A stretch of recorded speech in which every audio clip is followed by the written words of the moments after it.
Boys, what a wonderful day it is today, chat. What a wonderful, wonderful day. What a wonderful day. I feel like that one ape from the freaking new, Planet of the Apes movie. What a wonderful day. How y'all doing today, though? What are the vibes? How are we feeling? Are we up? Are we down? Are you excited? Are you ready to cope for the next expansion? The next year of Destiny 2? The year of the prophecy? How are you doing today?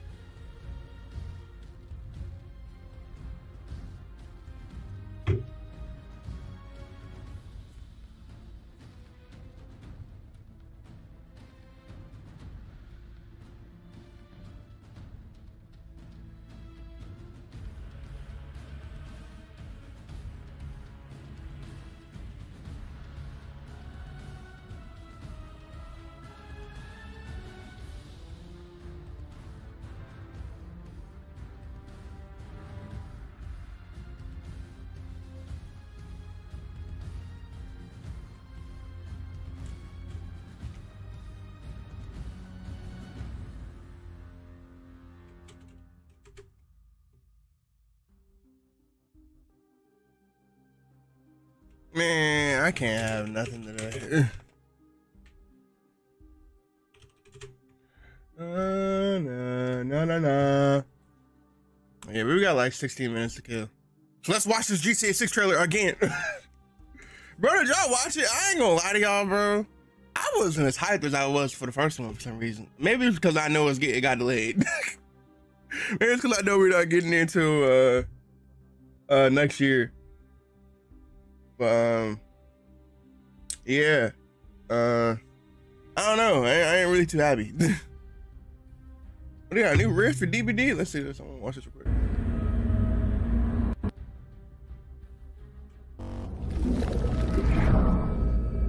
Come on, chat. We're gonna watch this.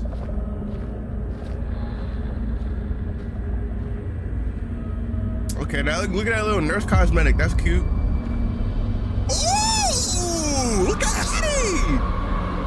Are we playing Midsommar?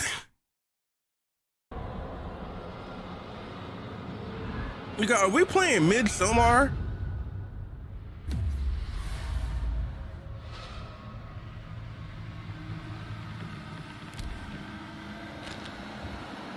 Ooh. Nigga, bro, you can't tell me this wasn't inspired by Midsommar, that crazy old cuckoo movie. They got a dredge cosmetic too? Ooh, that's a nice little dredge cosmetic. Is that Fang? There go Hattie. I saw one for Adam too. I'm assuming Jane not gonna get no thing. She had a whole battle pass last time.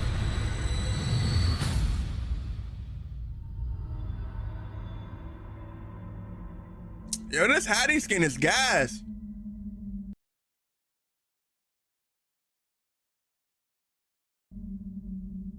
Why she got the garnet cut, bro? I like the trailer. I liked it too. Like, don't get me wrong, Bob. I liked it, but I was like, damn, this shit ain't hit the same. And I generally feel like it's because it got delayed. I feel like if the news didn't just hit that I got delayed, I would have been excited. But I remember what I was doing. When that first trailer dropped, I was at work. I was at work working on the freaking line. And then someone's like, yo, the GTA 6 trailer dropped. I'm like, you lying. We all refreshed it. It was actually there. Every single one of us ran to the bathroom. I was like, I gotta say it. Oh my God. This time I'm like, yeah, that's what I'm saying. Yeah, it wasn't the first time we've seen the game. Yeah, so. It looked cool though. I'll be there when it drop.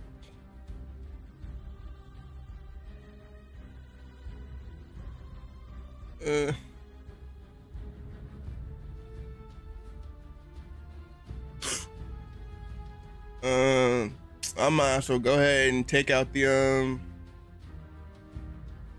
Google Docs so I can get ready to type. Now the question is, do I want to be a content creator first? Or do I want to be, do I want to be a content creator first, boys? Do I want to enjoy the game? I don't have, I mean, I don't upload until tomorrow, but depending on how big of the news If the news is breaking news, this will depend. If this is like completely, it's gonna be breaking news. It's gonna be news we've never heard before. But if it's like, if this like doesn't have to be absolutely broken down and uploaded today, I'll probably stream for a bit longer. If not, if it is, I'll probably stream until like 5 instead of 10 o'clock.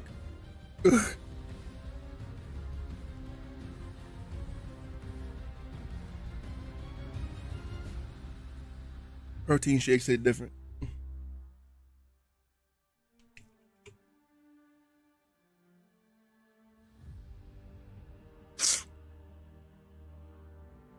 We got 13 minutes to kill. Let me watch it again.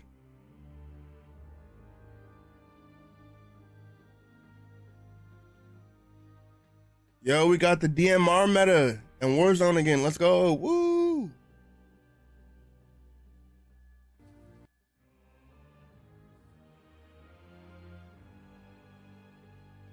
Man, I love how everybody's freaking thumbnail for this Edge of the Fate is fucking feet. It's just people taking the turtle with the emissary's feet out. Oh my god.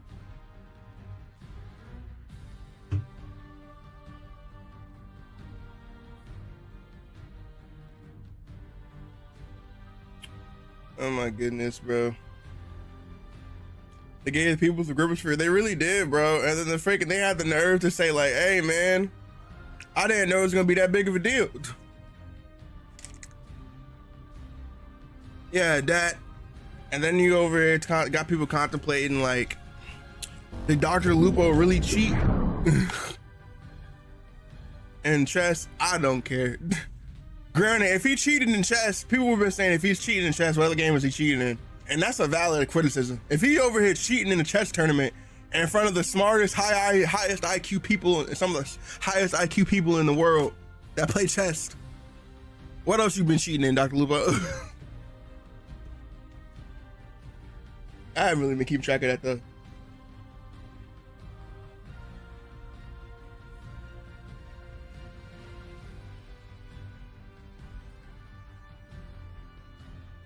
He admitted it after he was caught. Yeah, absolutely. He admitted it. But I'm like, A, why?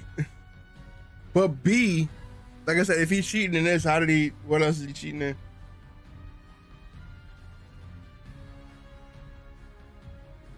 I always wondered how people, like how Rockstar deals with people re-uploading their trailers and taking their views. I guess they're not gonna do nothing to IGN, but there's no debate on did he or did he? Oh yeah, I know he did it. But what I'm saying is, if he's like cheating it in chess, I wonder if he cheated in any other games. Like if he's cheating in like Tarkov or Destiny, you know what I mean? The other games that he plays, if he's willing to cheat in front of this many people, why is she not? Especially, he gonna lose a lot of credit for them freaking St. Jude streams, bro. Them people that be coming, yeah, he already has his money, oh, of course, yeah. So I'm like, man, that man be cheating. Dr. Lupo, you was a freaking pillar of the community.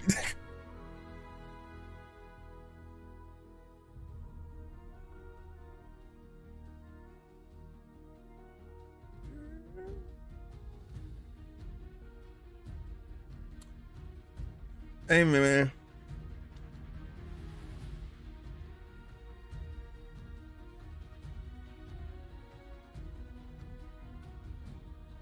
Oh crap, let me go live on TikTok. Forgot. Am I live on YouTube too? Are we good? Chat, are we good? We're good, okay. And then I gotta make sure I have the right chat open. Yo, what's up, buddy? How you doing, brother? Hey, there's OST going crazy. I ain't gonna lie to you.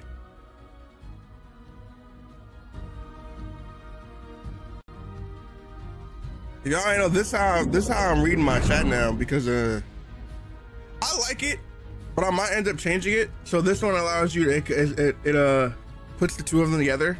We do this to turn that away before I get banned. But it puts two of them together, which is cool. But Sometimes I'll forget to put it back on top of my OBS because it doesn't dock, and because it doesn't dock in OBS, it makes me want to change it, because there's definitely been times to where I'll just go without seeing it on accident.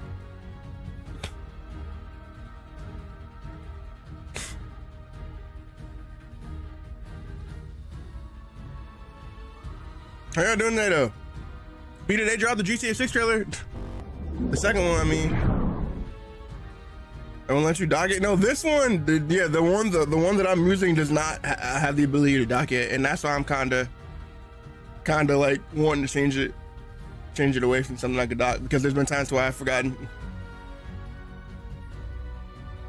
You know, like right now, I just have it on top of my like the chat section where my Twitch chat is in OBS. I just put it on top of it and then try to remind myself to keep it open, which I've forgotten many times, but.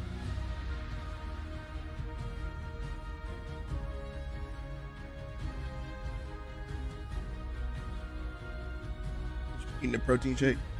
They got a new Hattie skin too. They just dropped the trailer for the new battle pass for the new riff.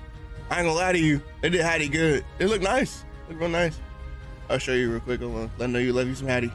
You're gonna have to come back and finish this battle pass, brother. I'm gonna be honest with you. I had to suffer. That means you gotta suffer. You gotta go finish this battle pass.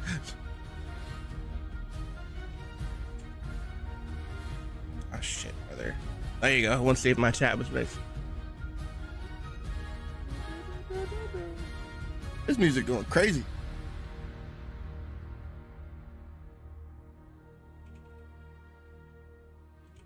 It's a nice looking skin, man.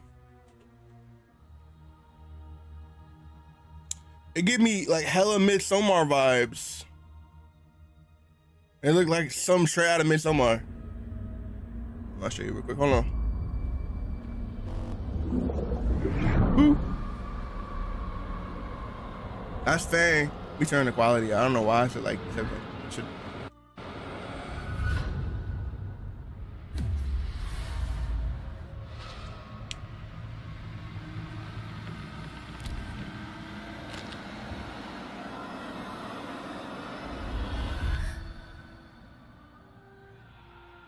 I know y'all hear the Destiny music in the background. My bad.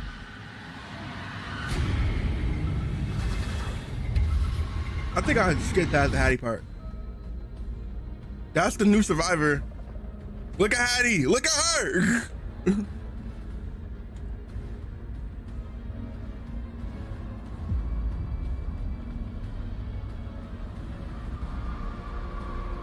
Oh, am I covering her? I'm covering her. I just heard my hold on. There you go.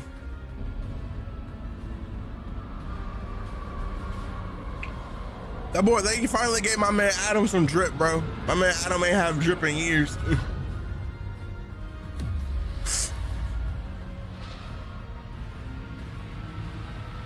Ooh, excuse me.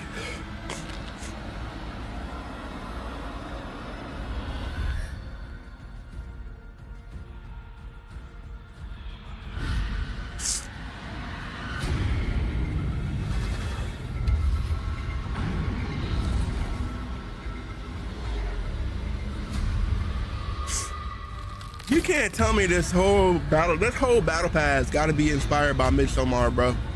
It's got to be. It can't not be. You can't tell me not. It's not. Yeah, but I might change over. Like over the week, I got some stuff I got to do. Like I got to put some commands over. I got to put some bots in my YouTube chat. I got to ask some stuff over there. I'm probably gonna do a different chat program because this one doesn't include TikTok either. I like the changes it can do. Like you can make custom channel points and stuff, and a bunch of other stuff that play sounds and everything. And I like that ability, but the fact that it doesn't dock in OBS, because so there's times that I'll forget. Like I think a couple streams ago, Shaggy was typing in the YouTube chat and I missed it because I forgot to pull my thing up. So that's the reason I kind of want to change it. And it also does not have TikTok. It doesn't mix TikTok in with it, so. Let me turn my camera back on now. I need this OST.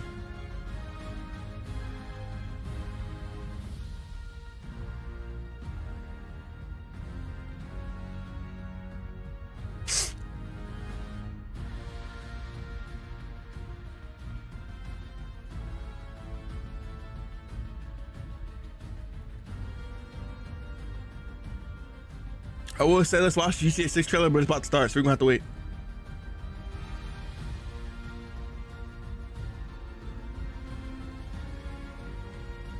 What the freak is this?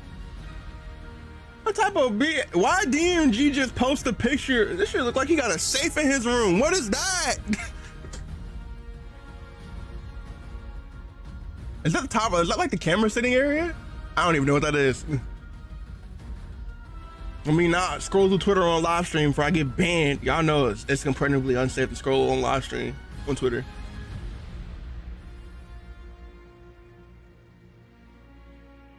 What is that? I don't know.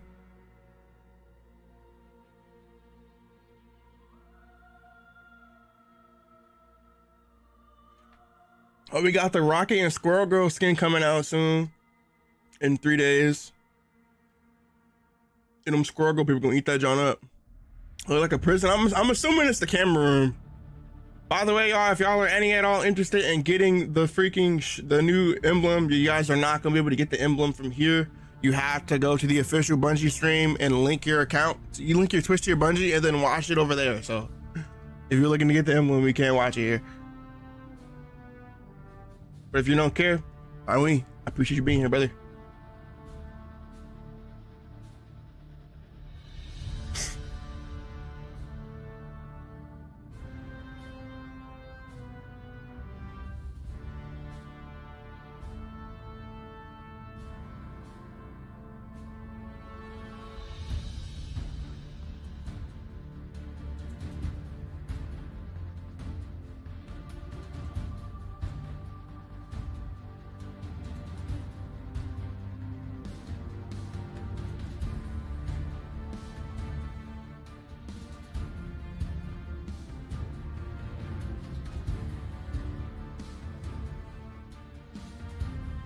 We got 1 minute and 30 seconds, chat. I'm gonna be here. We're gonna be watching. I'm gonna move my microphone a bit up from my keyboard this time. Cause I'm gonna be typing like a mug. So I can get the notes down for the review for the video tomorrow.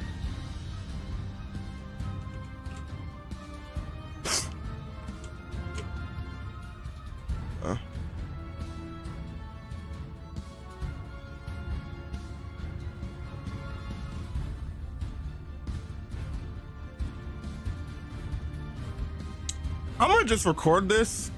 How much space do I have, actually? How much space do I have on SSD? I should have more than enough, but just in case. Yeah, I got enough. I'm gonna record it. I'm gonna just record the stream. Is the audio loud enough, guys? Like, do I need to turn it up at all?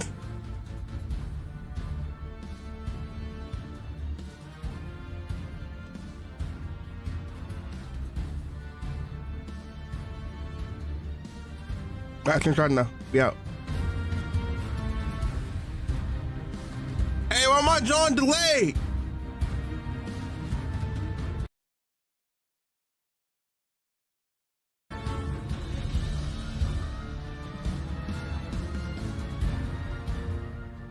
All right, lock in, chat, lock in. We're about to ascend. Rated T for teen. I should probably move my camera. It follows light and shadow. Don't you do this to me. My internet, I swear to God, if my Comcook, no, it's not the day. Oh my God. Comcook. It stays cucking. I hate it here. Twitch just go down.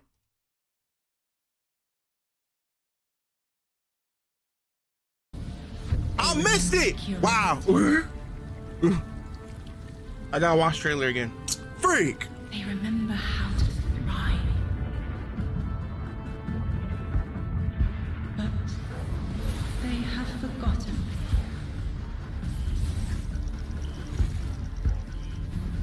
They forgot we were here long before the Traveler.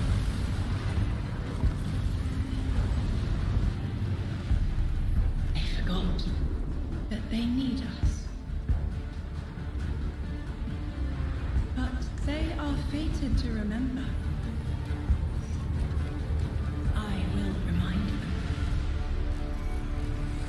I'm sure you will. But not through me. Find someone else. Oh, she's splitting?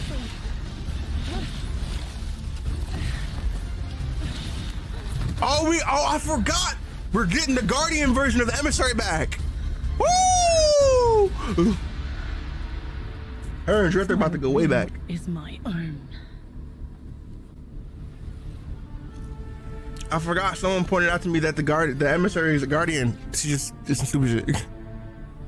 That was gas though. Whoo! They're back in the new Bungie room. Hello and welcome here to Bungie HQ in beautiful Bellevue, Washington. We have got an amazing stream lined up for you to tell you a little bit about the Edge of Fate and the future of Destiny 2 as well. My name's Andy. I work on the social media team here, but no need to worry. As always, I am joined by some of my amazing colleagues here at Bungie to share some of the finer details of the stuff that we're going to be getting into today. So I thought we go ahead and get into it so we can show you what we got. Starting first with this gentleman on my right and to your left is someone that you've probably seen if you've tuned into our streams before or Vidocs, the one and only Mr. Robbie Stevens, Assistant Game Director here at Bungie. How you doing? I'm doing great, Andy. It's always a pleasure to spend a day with you. Yeah, it's been a nice time, honestly, hasn't it? Yeah, well, always. To that end as well, for anyone that doesn't get to hang out as much as we do, can you tell everyone at home a little bit about yourself and what you do here? Yeah, sure. So Let me know if it's loud enough, chat. Game directors for the game, so that means like I'm a vision holder and I work across the entire Destiny team with people like Allison and Dylan on the couch here to chart a new course for Destiny there you go. And a new future for the game, and just incredibly excited to be sharing with everyone today of what we've been up to. Yeah, can't wait. We've got a big show ahead, so thank you for being here. Yeah, of course. And of course, as we move, pardon me, right on down the line, someone who again has also had the good opportunity to join us on these streams as well, and is now firing some finger guns like a pro. Destiny's narrative director, the one and only Allison Lures. Allison, hello. how's it going? It's going so good. I'm here on a couch and I get to yell about Destiny with you. Oh, this the lady that said that Nightfall was going to be the hardest GM we've ever had. Yeah, I don't really trust her word that much no more. Do you mind telling us a little bit about yourself? Sure. So my name is Allison. I'm the narrative director for Destiny 2, and so that means it's the job of me and my team to make you laugh and make you cry and make you go, whoa, I totally forgot about this thing from 8 years ago. How did they remember? It's because we're good at our jobs. It's true. So Yeah. As someone who gets to sit in on the writers' rooms, I can now doubly confirm that. So thank you for being here. there. So much fun. No, seriously, thank you so much. And of course, as we move right on down the line, the gentleman there at the very end of the couch, someone who is a friend to all Guardian kind, who's known far and wide, a member of the Destiny Global Comms team here at Bungie, Mr. Dylan Gaffner. How's it going, Dylan? It's going well. How are you, Andy? I'm doing so well. Thank you so much for Got to make sure to ask every time. I appreciate it. I need all the help I can get. Well, to anyone out there who may not have accosted you on the wild world of social media or is just somehow meeting you for the first time, do you mind telling us about what you do here at Bungie? My name is Dylan Gaffner, formerly community team, where we would go out, collect your feedback, translate it to the dev team, and then bring their information back to you, kind of be that middleman. Now I'm on Global Comms, so I'm going to be in more of like a puzzle piece organization stage of what do we talk about, when do we talk about it, why do we talk about it, and then just making sure we get the information out to all players. Yeah, well, we all appreciate it. Thank you for always being the voice of the player inside our hallowed halls. We appreciate it. Thank you. All right, well, now that we've kind of got the intros out of the way, let's talk about our new saga. Robbie, I'd love to start with you. What's up next in Destiny, and where are we exploring? Yeah, so our first expansion this year, The Edge of Fate, is the start of a brand new multi-year saga called the Fate Saga. And so we want to tell a story about something older, about the nature of fate itself. Are we bound by it? Can we fight it? Because before the Traveler ever arrived in our solar system, there was already space magic here, Andy. Yeah. Yeah. And so ultimately, this is a story that we're going to explore one of Destiny's biggest mysteries and the foundations of the universe itself. You're talking about the Nine, aren't you? Who Yeah. told you? I think it's Subtle, How did I you know. guess? I'll Yeah. Lift you off. We did such a good job with this secret. Really buried that lead, didn't we? Yeah, just a little bit. That's, but I mean, to that end, so who and maybe more appropriately, what are the Nine? Yeah, so buckle up. In the simplest description possible, the Nine are extraordinarily powerful beings that have been in the solar system for way, way, way, way longer than the Traveler. We can think of them as being kind of connected to each of the major celestial bodies in I gotta move my camera. so that's each of our 8 planets plus the sun. Sorry, Pluto. It's messed up. Didn't make the cut. All right, fair. I don't make the rules. Yeah, there you go. But the important thing to know about them is that this is why we're going to be so focused on the solar system for the next saga. We want to ask questions about our home that we've never asked before. Yeah. So when it comes to the 9, obviously, Eagle-Eyed Guardians have been able to spot references to them for quite some time, whether it be outright ominous or a straight-up game show in some cases. Can you tell us a little bit maybe about what we should expect from them? Expect to be surprised. We're, like you said, the lore of the 9 really ranges from like Star Horse infinitely neighing to the 9 doing genuinely awful things in our lore. And so the important thing to know about them is that the 9 are individuals. This isn't a collective. It's not like a hive mind. Each of them are kind of their own being, their own person in the loose definition of a person. They have different wants and desires. They can ally with different members and fight with different members too. In the words of one of our characters really early on, there are aliens, and then there's aliens, and then there are aliens, and that latter one is what the 9 are qualified as. Fair enough. All right, so beings of obviously immense power, something that the Guardians have gone toe-to-toe with in the past. We've even faced off against the very embodiment of the darkness itself. Yeah. What could be tougher than that? Yeah, so this is something that we think about a lot about, because ultimately the 9 seek to free themselves at no matter the cost to humanity. And because they're extra dimensional in the ways that Allison are describing, they're not bound by the same rules that we are, that we've really experienced before in the game today. And so humanity and the Guardians, to many of them, are ultimately just bugs that can be squashed on, that they don't really care or think about Calling us beyond, trash. you know, achieving their ultimate goals. So. Yeah, I mean, like, for the last 10 years, Guardians have really just been making their own fate. Yeah. I mean, so the 9 is challenging that. How are we going to deal with it? Yeah, whether we like it or not, the 9 have a plan for us. Oh, new and, quote, like you whether said, we liked it or Guardians not, are really the good wall. at making their own fate and going out and deciding who they want to be. But what happens when them deciding to make our own fate is exactly what our I fate knew is? it. Like, what if that was I the would plan see someone all typing in the along? chat, These are whether we liked it or extra-dimensional not. beings. That means they perceive our reality in a very different way and can interact with it in a very different way. It's like they're a move ahead in chess. Weird. What a reference. But you were mentioning, you know, obviously the Fate Saga is one of the subjects of today. How long can we expect the Fate Saga to last? Yeah, so the Fate Saga is going to play out over several years, and ultimately we know where we're driving this car. We know where we're going with it. But the conclusion of the Edge of Fate itself is going to leave you with more questions than answers, and it's going to be the catalyst into this new multi-year saga. Because we really want to return Destiny to being a game about big questions, right? And so the way we think about this is about pouring jet fuel into the speculation engine of the game. So we're going to be revealing a lot of ideas, a lot of concepts, and many of them we're not going to be answering immediately, because we're going to be telling the story over multiple expansions, and we're going to be giving you those expansion beats more times than we have before in the past. And so the Year of Prophecy kicks off with the Fate Saga, and with it, humanity is now set on a collision course with this Edge of Fate launches July of the system that has 15th. been I for get a 10 days. Let's long go. time. So the Edge of Fate launches on July 15th. And then the second expansion of our Year of Prophecy is Renegade, which comes this winter. And then later in 2026, we've got Shattered Cycle and The Alchemist. Bro, A lot of wait. beats. And so again, the Edge of Fate is just the beginning of this long journey of this awesome vehicle we're all jumping into and driving together, and it's going to take us to some new places. That's exciting. So with regards to the Edge of I Fate missed right here in it, front of freak. us, you were also nice enough to bring the class something today. You've got some gameplay with you, Oh right? yeah, we got some clips. Oh, yeah. Yeah, we should show those off. It's a doozy. Let's check it Kinda out. like the present. Let's check it out. Stop gifting sub. Observe, connect, conceal. Guardian, I had a vision. Conform, comply, return. Ooh. I'm to show us disasters. Observe, connect, conceal. I'm not human anymore. Return. What was that? Conform, comply. No one else should know what this feels like. We got a new enemy race?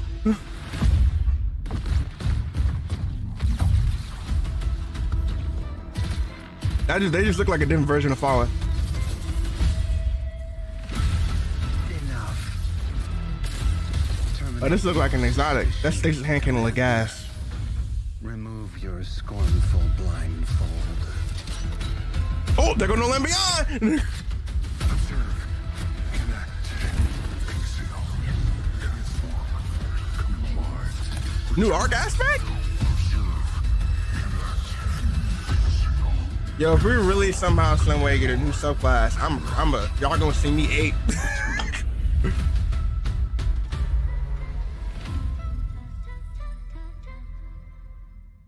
Okay, they ain't confirmed no new subclass, but it definitely look real. What is that in the background? That That's gives emissary. us an awful lot to go ahead and continue to dive into. And here to help us go ahead and explore a little bit more of it, everyone, you probably noticed we've been joined by someone new here on the couch. We are privileged to be joined by someone who's the originator of perhaps my favorite all-time Destiny emote, the one and only Dave Samuel, art director here at Bungie. Dave, how's it going, man? It's going great. Thanks for having me. Absolutely. For anyone who maybe for some reason somehow doesn't have that emote in their collection or hasn't seen you at a past Vidoc, do you mind telling us a little bit about what you do here at Bungie? Yeah, I'm art director on Edge of Fate. I work with the art team to visualize the narrative and design and kind of bring it all together. It's a lot to bring together. Thank you very much for being here today. Yeah. So with the Edge of Fate, it's obviously the first expansion in the Fate saga. Allison, I'd love to start with you, actually. What can you tell us about the Edge of Fate? The Edge of Fate begins with an invitation, and we are invited along with a very specific group of people to a location, to a moment in time for a very specific reason. Very specific purpose. Very specific reason and purpose, yes. And the place that we're going to is called Kepler. And so you may be saying, now Allison, hold your horses 1 second, because the Kepler I know is the one that's way outside of our galaxy. What do you mean we're going to Kepler? And I say, like, dear friend, didn't you know if you look inside in Destiny's universe, the Oort cloud at the edge of the solar system, you'll find a little planetoid that also happens to be named Kepler here in the world of Destiny. And that's where we're going, to Kepler.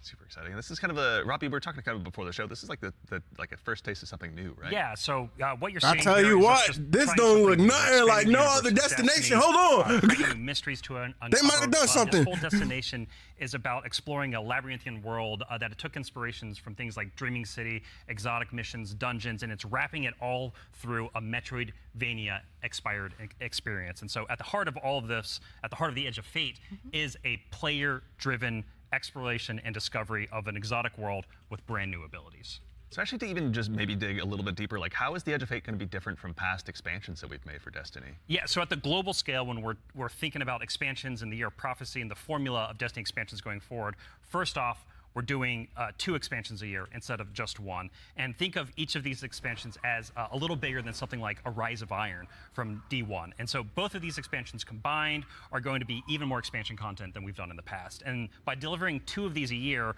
we're upping the pace. Wait a minute, what's that bar in the bottom? That really matter to players and are going to be pushing the Fate saga forward. And so we're trying radical new things, which each of these expansions. Look at these falling, bro. Alongside this new destination of Kepler, this exotic world that players will explore with brand new abilities, we also have world tiers. And world tiers allow you to take on a higher level of challenge on the destination in order to extract some of the best loot within the release. But what's cool about world tiers is as you play through the mainline story and you play through the first couple of world tiers, you're going to unlock later world tiers. And as you're claiming these abilities, as you're exploring the world more, as you're discovering more within the release, you're putting these puzzle pieces together and you're figuring out how to solve all the mysteries on Kepler with different ways. And so you might play a puzzle in one way, a mission in one way, and when you're in these higher world tiers in the post game, you can start to solve these problems in different ways that you couldn't before in the original playthrough.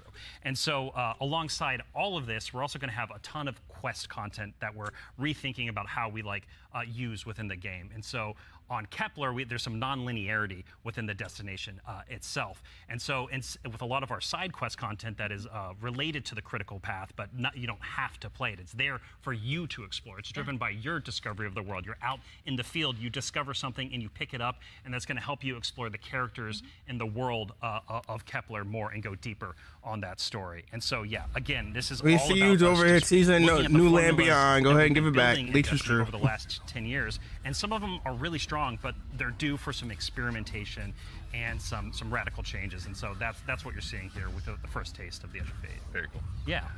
I love everything you just said. I was a little distracted by some of the gameplay we were showing. Bro, just turned into a freaking arc ball. I think I saw, kind of recognize that.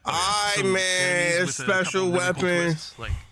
Okay. Yeah. But then also there was a Guardian that turned into like a lightning ball. Yeah. Yeah. So there's multiple. I love this dude, bro. He does some cool shit. Going to be able to discover on Kepler that's going to make them navigate and look at the world in different ways. But the one you're talking about, Dylan, is we see it as our premier ability, the crown jewel to release. The freaking Matter Spark, and Dave has joined us, and he's freaking helps us take the vision of the narrative and the design of the art ball. and smush it together in amazing experiences. And so I think Dave should talk to us more about Matter Spark, please. Yeah. So there's this new source of energy on Kepler, this strange dark matter. So the Guardian binds itself to the dark matter using the arc powers within. You can think of the dark matter as like a medium, and the arc as this catalyst that will allow you to completely change form.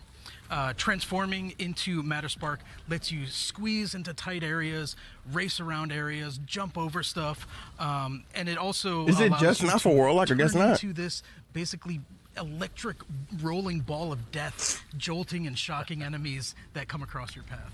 So obviously, one big part movement, one big part combat, but I mean, even just in addition to that, to look a little bit, wider, like how did the Matter Spark ball kind of influence the world that we're going to be inhabiting?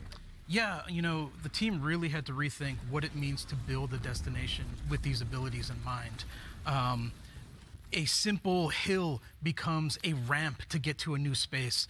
A crack in the wall, it basically will reveal a whole new area to explore.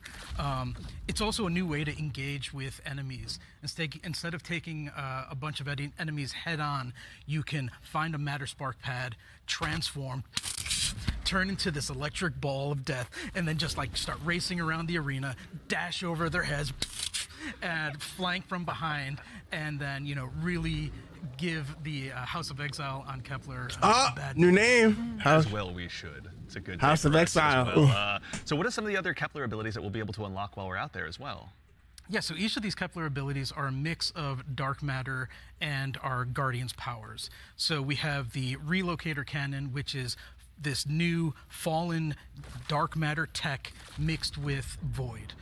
This is going to allow you to bypass laser walls, use these cascading relay networks, and just basically teleport around the world. Another ability that we have is Mattermorph. This is dark matter mixed with strand, allows you to manipulate the environment. You'll be able to basically push and morph and move geometry to create bridges, open up doorways, and then also reveal secrets and new opportunities. Yeah, so what's really important about what Dave is describing, and when we were thinking about building this world, it was all about hey, here's this new tool to navigate and see the world in a different way and solve little puzzles and mysteries throughout the missions, the free roam, and the quest content, and beyond. But also what was really important to us is that we lean into Destiny's first-class ability gameplay. And so with Matter Spark, like Dave is mentioning, you're jumping, you're dashing into enemies to destroy them, you're doing giant explosions with them. With the Relocator Cannon, you're just blowing everything up with void explosions and graviton lance style little secret projectiles. And then what's really fun about Mattermorph is you can just be throwing these strange shurikens basically to just delete an encounter before you then start to morph the environment around you and move to the next area. And so it's just really exciting I'm incredibly excited about watching players just solve puzzles and fight encounters in ways that we don't even expect yet, and see how they take on the destination. And just I really want to emphasize, you're going to be upgrading these, and when you get into especially the post-game experience, it's going to unlock, there's something unlocks with Matter Spark that really changes the way that you can play through the entire destination. Yeah. So when we're talking about dark matter. Yes. The game that got leaked. Abilities like Strand and Stasis already. How is dark matter different? Yeah, so dark matter and darkness are two completely separate things. They're completely different things. But dark matter does exist in our world. In the world of Destiny, we know it as being tightly connected to the Nine. It's what the Nine are actually made out of. In our world, dark matter is invisible. You can't really see it. And it wouldn't be very fun to make a destination where there's an invisible thing that you can't actually see. So lucky for us on Kepler, there's a bioluminescent microbe that allows us to see all of this substance that's impacted this world so much. It allows us to see how it's impacted the plant life, how it's impacted the behavior of the peoples that we're going to encounter, and we can see how it has been able to bring these things that are kind of unstuck in time into this current location. I do have to put on my drifter hat for just a second and what does it smell like? What does it taste like? Yeah, yeah. Dark matter smells and tastes like bleach and math. Yeah, it's true. Cannot wait to get that chip flavor. Yeah, yeah, yeah. Get it with a sandwich today after. It's zesty. Yeah, it should be good. Actually, so on the topic too of stuff in the trailer as well, we heard someone talking there. Can you tell us who that was? Sure. That was Lodi. Lodi is a new character that we're introducing in Apollo. Not in Apollo. We're introducing him in the Edge of Fate. Yeah. I want to give a special shout out to He sound like an Villalobos, AI. who portrays Lodi and does a spectacular He job. does. This character is fascinating. He's kind of a fish out of water, but the fun thing about tropes is to kind of put a twist on them, right? So what if that fish that we pulled out of the water was the most qualified fish to be pulled out into the air? Down for anything. It's down for anything. Yeah, And yeah. what if that fish was kind of made to be pulled out of the water? I don't want to give away too much because this character is way more fun for the players to figure out what his deal is, but I will say that Lodi is very, very far from home. Very fair, very exciting. So, I do have to call out too, before we started this, you and Robbie were talking about how Lodi is like a notice me character. Oh yeah, yeah. Robbie wanted a senpai. I yeah. did. Yeah, I wanted someone that I just wanted to spend a bunch of Yeah. time with on this new adventure we're going on. Yeah, a friend that we can look up to. Yeah. Yeah. right, yeah. Notice me. Notice Notice me me. Lodi. Yeah, of course, He it will, writes he will. itself, or rather Allison does. So with regards to the characters as well, so is it a whole new cast of characters in the Edge of Fate? No, we're going to see some new faces like Lodi and other characters, but we're also going to see some familiar ones too. Ikora is here. The stakes are high enough that she's here investigating what's going on. He a And warlock? as L. it turns out, in one of our major mysteries, she's kind of at the center of it. She was invited here, as was Lodi, same as we were. All of it's kind of tied together. Very exciting. So Yeah, the way oh, if I can No, no, yeah, please. no, Yeah, yeah, please, like yeah. the way we think about this is about all these characters, their fates are intertwined in some Yes. way.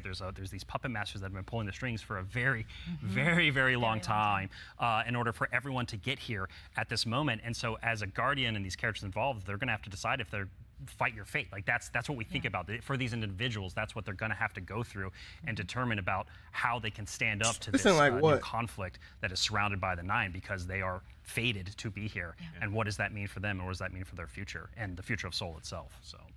So with regard to these new characters and this world we find ourselves in, was there anything about that setting, or in particular, that really influenced the creation, rather, of this world that we're going to be inhabiting? Yeah, I'll give you a list of fun facts. First off, if you've been paying attention to Destiny over the last week or so, you already know that there's been people on Kepler for a long time. Yep. That's an old-ass computer that you were putting those numbers into. We also know that the Vex are here. They're studying the Nine because turns out the Nine can do something that the Vex can't. As Dave mentioned, the House of Exile are also here. They've become fixated on a being that they call the Giver. And kind of most importantly, the dimensionality on Kepler is really thin. So the 3 dimensions that we can know and see and touch are very close to the realm that the Nine live in. And that means some things from Earth's past have been yanked into Kepler's present. Exciting. Nice. Yeah, I mean, so we've been talking about invitations throughout this, and we need to call out an invitation that's actually going to be waiting in the game after this is over. Rite of 9 begins today. Yeah. So I believe we have a trailer to show. Yeah, you were nice enough to Another bring your trailer trailer? along. We'll go ahead and give it a look really Dang. quickly. Let's do it. Yeah.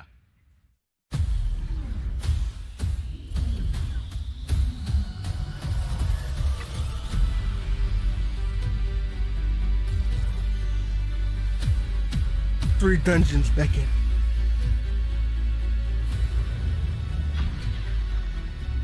A guided experience for solo players to match made, increase enemy strength and new challenges. Ultimatum, only the strongest will endure. Bro, you telling me Ghost of the Deep One contest is gonna be atrocious? That's one thing, bro. But Destiny, Bungie always do these trailers right, man. Woo. Let me find out Greasy Luck the meta.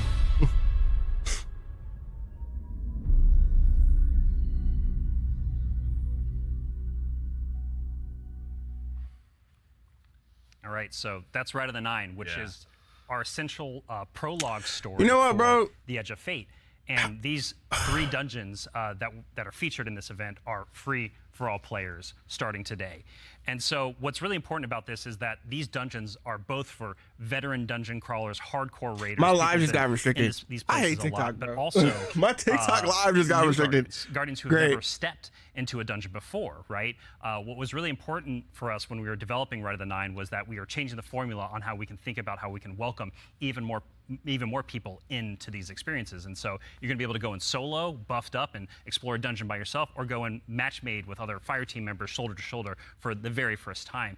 But don't worry, because we also have that higher level challenge for our veteran, our hardcore dungeon crawlers, where you're going to be able to earn the best possible loot, exclusive rewards, and also an exclusive title as part of Rites of the Nine. What's also really important about this event for being a prologue for the Edge of Fate is that it really reintroduces the emissary into the game, and you're going to learn why her job is pretty crappy and why she quits at the top of the Edge of Fate, like we saw at the beginning of this show. And so, Andy, we've been talking a bunch about how our Destiny expansions are changing the formula for Destiny going forward.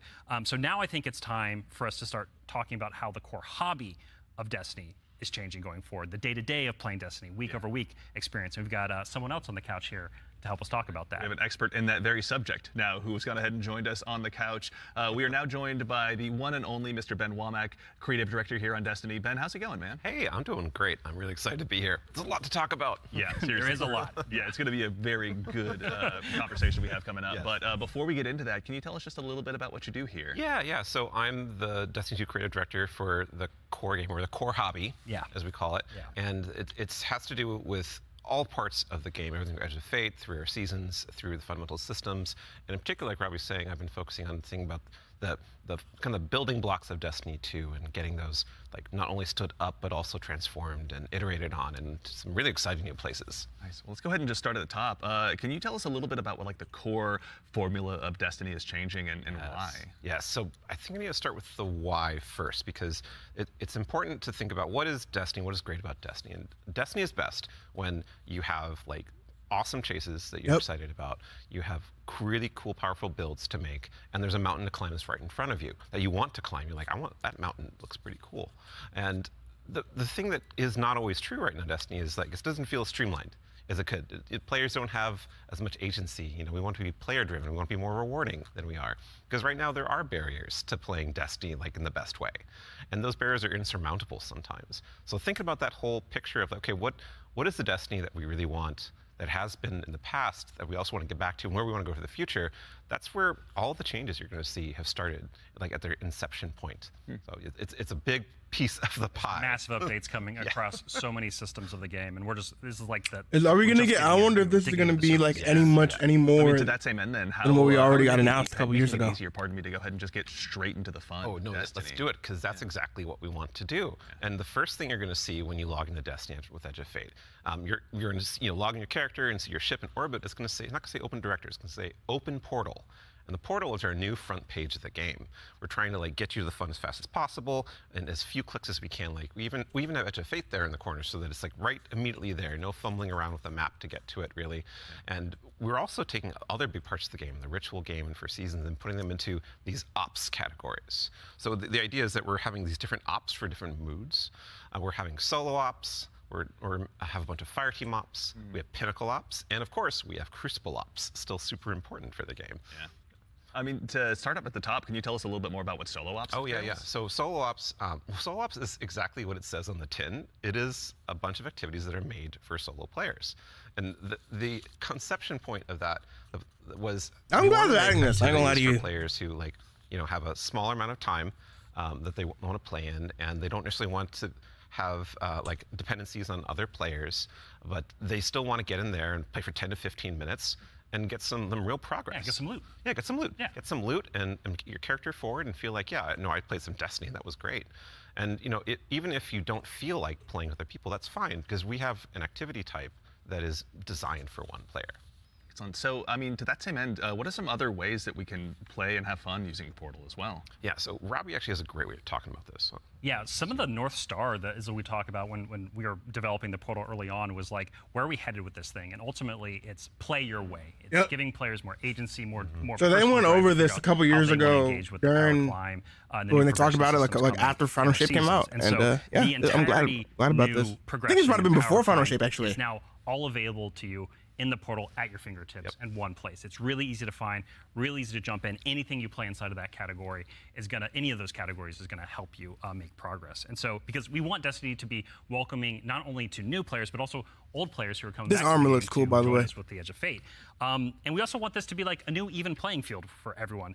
And so, as part of this is a commitment from us, as part of the core hobby and all the seasonal content we're building, that we're going to be continually investing in this, right? We're going to be continually updating this over time for years to come. And so, you know, you're asking me directly, like, what else is there to do? Yeah. Ben mentioned solo ops. We also have the fire team ops and pinnacle ops. Both of these are more around playing with other fire team members, shoulder to shoulder, where fire team ops are more quicker sessions. There are some longer form things in it too, but then pinnacle ops are more about those really long form or more challenging kind of focused activities like exotic missions, for instance. And so, and then the one thing we haven't talked about yet very deeply, but is incredibly important, and it's something that I think we've done for the first time, like ever, or maybe since early D1. It's kind of a return to form. Yeah. You're going to be able to experience the entirety of the power climb within Crucible Ops by playing PvP, right? So this means, like, if you want to be sweaty, Andy, which, like, I know you're Dylan too. I know you're that way, right? Like, I know both of y'all. Like, if you want to put the sweatbands on, you're going to be able to play the entire experience in the season here and earn some of the highest tier loot that's also available in the game. I have to say, this is like super exciting because, like, my player type or other folks out in the community, like, they want to go in, they want to jam on PvP, but then their friends invite them to do a dungeon or a higher tier activity, and they're like, oh wait, I need to grind a long time to get up to power. Now through PvP, they can get up to power, and you can just bring them into that PvE experience and have a fun time with each other. Yeah. So. That's honestly how I primarily played D1, so I'm really looking forward to that. So it sounds like the core, obviously, of what you guys are talking about, play the way you want to play. It's at the center of all of it. What if I really want to challenge myself, push myself? Oh yeah, more? That's important to us. Yeah. Death is important to us. Well, death, but also success. Yes, and that's true. From it, That's right? true. Yeah. Yeah, and so we really want to give agency. That's one of the things. Player driven towards loot and challenge. And so we have a really hugely expanded activity customization system. We have a lot more difficulty levels, and we have a ton of new modifiers. We have 50 new modifiers along with all the old modifiers that we've released in the past that are going to make this big curated web of options for you to experience any of the PvE content in the curator. And so, like, we have Banes, not just old Banes that we have, but new Banes as well. We also have boons to help you, like, get advantages in your activities and ultimate build. We have challenges and trade-offs. Oh, they changed your light level again. The fun part is you're going to get these different combinations that are available, and you're going to then make a mix that's actually going to change the way you play and be pretty interesting. Sometimes we got a difficulty higher than Grandmaster. There's a new boon called Grappler that I personally love. It's kind of my preferred way to play, where they give you 3 grapple grenades replacing your current grenade. You can't do the melee, but they recharge super fast. So any build you want, you could now Spider-Man around any map. It's actually super fun. It's so fun. Yeah, and I mean, like, what's at the heart of what Ben is talking about is what we kind of call the virtuous cycle, right? Where you're going to be crafting your build, tinkering with the activity, looking at, like, how you can earn a higher tier of reward by taking on higher challenge. And as you earn better loot, you're looking towards that next mountain to climb just ahead of you all the time. And so this is really about how far you want to push yourself upwards within the portal itself. But also, we also are thinking about the people, and that's the depth, right? That's the depth of the challenge that we're talking about. That's also, but we're also thinking about the people who don't have as much time to play with, like, solo ops, and also if you're scared of modifiers or you're scared of customizing these activities. Or you just don't feel like doing it. Yeah, no, that's a great way to describe it. Thank you. We have a bunch of quick play options, right, Ben? Yeah, quick play options. I'm typing chat. Fire team ops. And we have Fire Team Finder, and so you're able to, like, really choose kind of what you're in the mood for. Oh yeah, we technically have matchmaking across every activity that exists. Except for solo ops, because that's solo. Right. But yeah. yes, Yes, otherwise, but in the fire aside teams from or that pinnacle one. ops, it's everything. Yeah, you'll have options to play by yourself or with other people. Oh, actually, a really fun part is you can play a strike by yourself as hard as you want it to That's now, true, yeah, which is yeah. really fun. That's good. Well, you're talking about like all the different boons and combinations. I think at one point you were saying around 50 or something like that. Those 50 new apply. ones. 50 new ones. Yeah. So it's like you can take those into solo ops. Like we're talking about this being kind of leisurely, bite-sized activity, but if you want to take it and say, I don't want Weenie Hut Jr., I want like esoteric level solo hardest thing in the world. Look at SO getting a shout out. Yes, sir. Just do it from the very start if you really want to. Yeah. And Depends on how deep you want to go. Yeah. Really. Yeah, and the point is that you're going to like stretch that far, and we want the reward to feel like worthwhile. Yeah. And, Yeah, you want to feel like as you're pushing yourself, you are rewarded for it. That is something that's really important to the vision here for the portal. Yeah. Rewards, huh? rewards. There are a lot of rewards, aren't there? It's funny you mentioned it. Yeah, we've got Banes, Boons, modifiers, but let's talk about gear for a little bit here. Yeah. What's changing about loot and why should Guardians care? Yeah, so like talking about chases and mountains and builds, like gear's at the center of all of that. And we actually have two giant gear changes I'm gonna like put in two little buckets for us to talk about. Yep. The first one is Armor 3.0.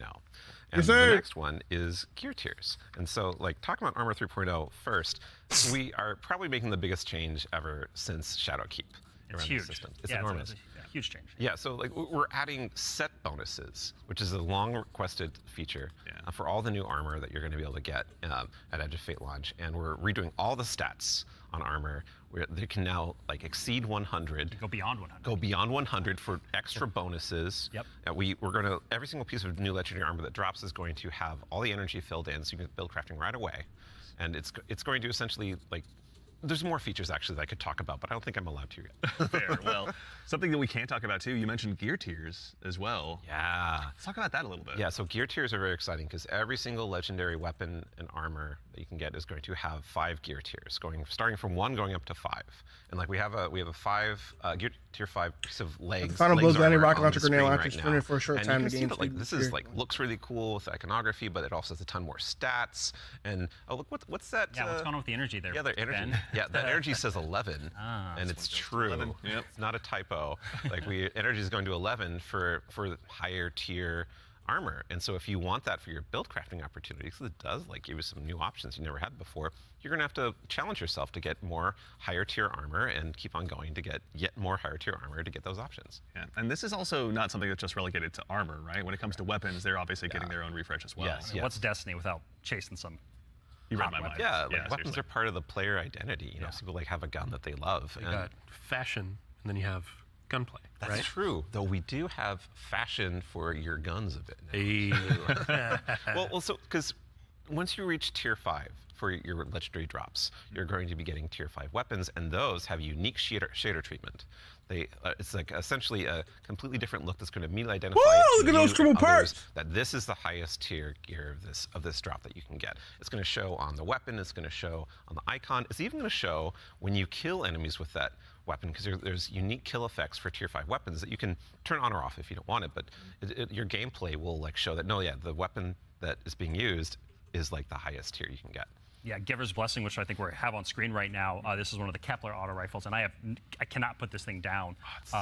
Yeah, when we're playing through the Edge of Fate right now, and it's what's really exciting about it for me is that like when you see that tier 5 drop, like you know immediately that's better than like a tier 3 or tier 4 weapon that you have, right? And I think that's when we talk about making Destiny easier to just jump in, find the fun, make it accessible, but also create more depth. You know, this is what we're thinking about. This is why I didn't want to upload my freaking new player guide yet, because I knew this was coming. right now, depending on what gear tier it is. Yeah.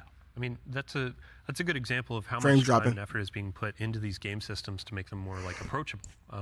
Change can be scary. There's a lot of change that's about to come to the game. We're Armor 3.0. We have so many new boons. We have a bunch of new stuff.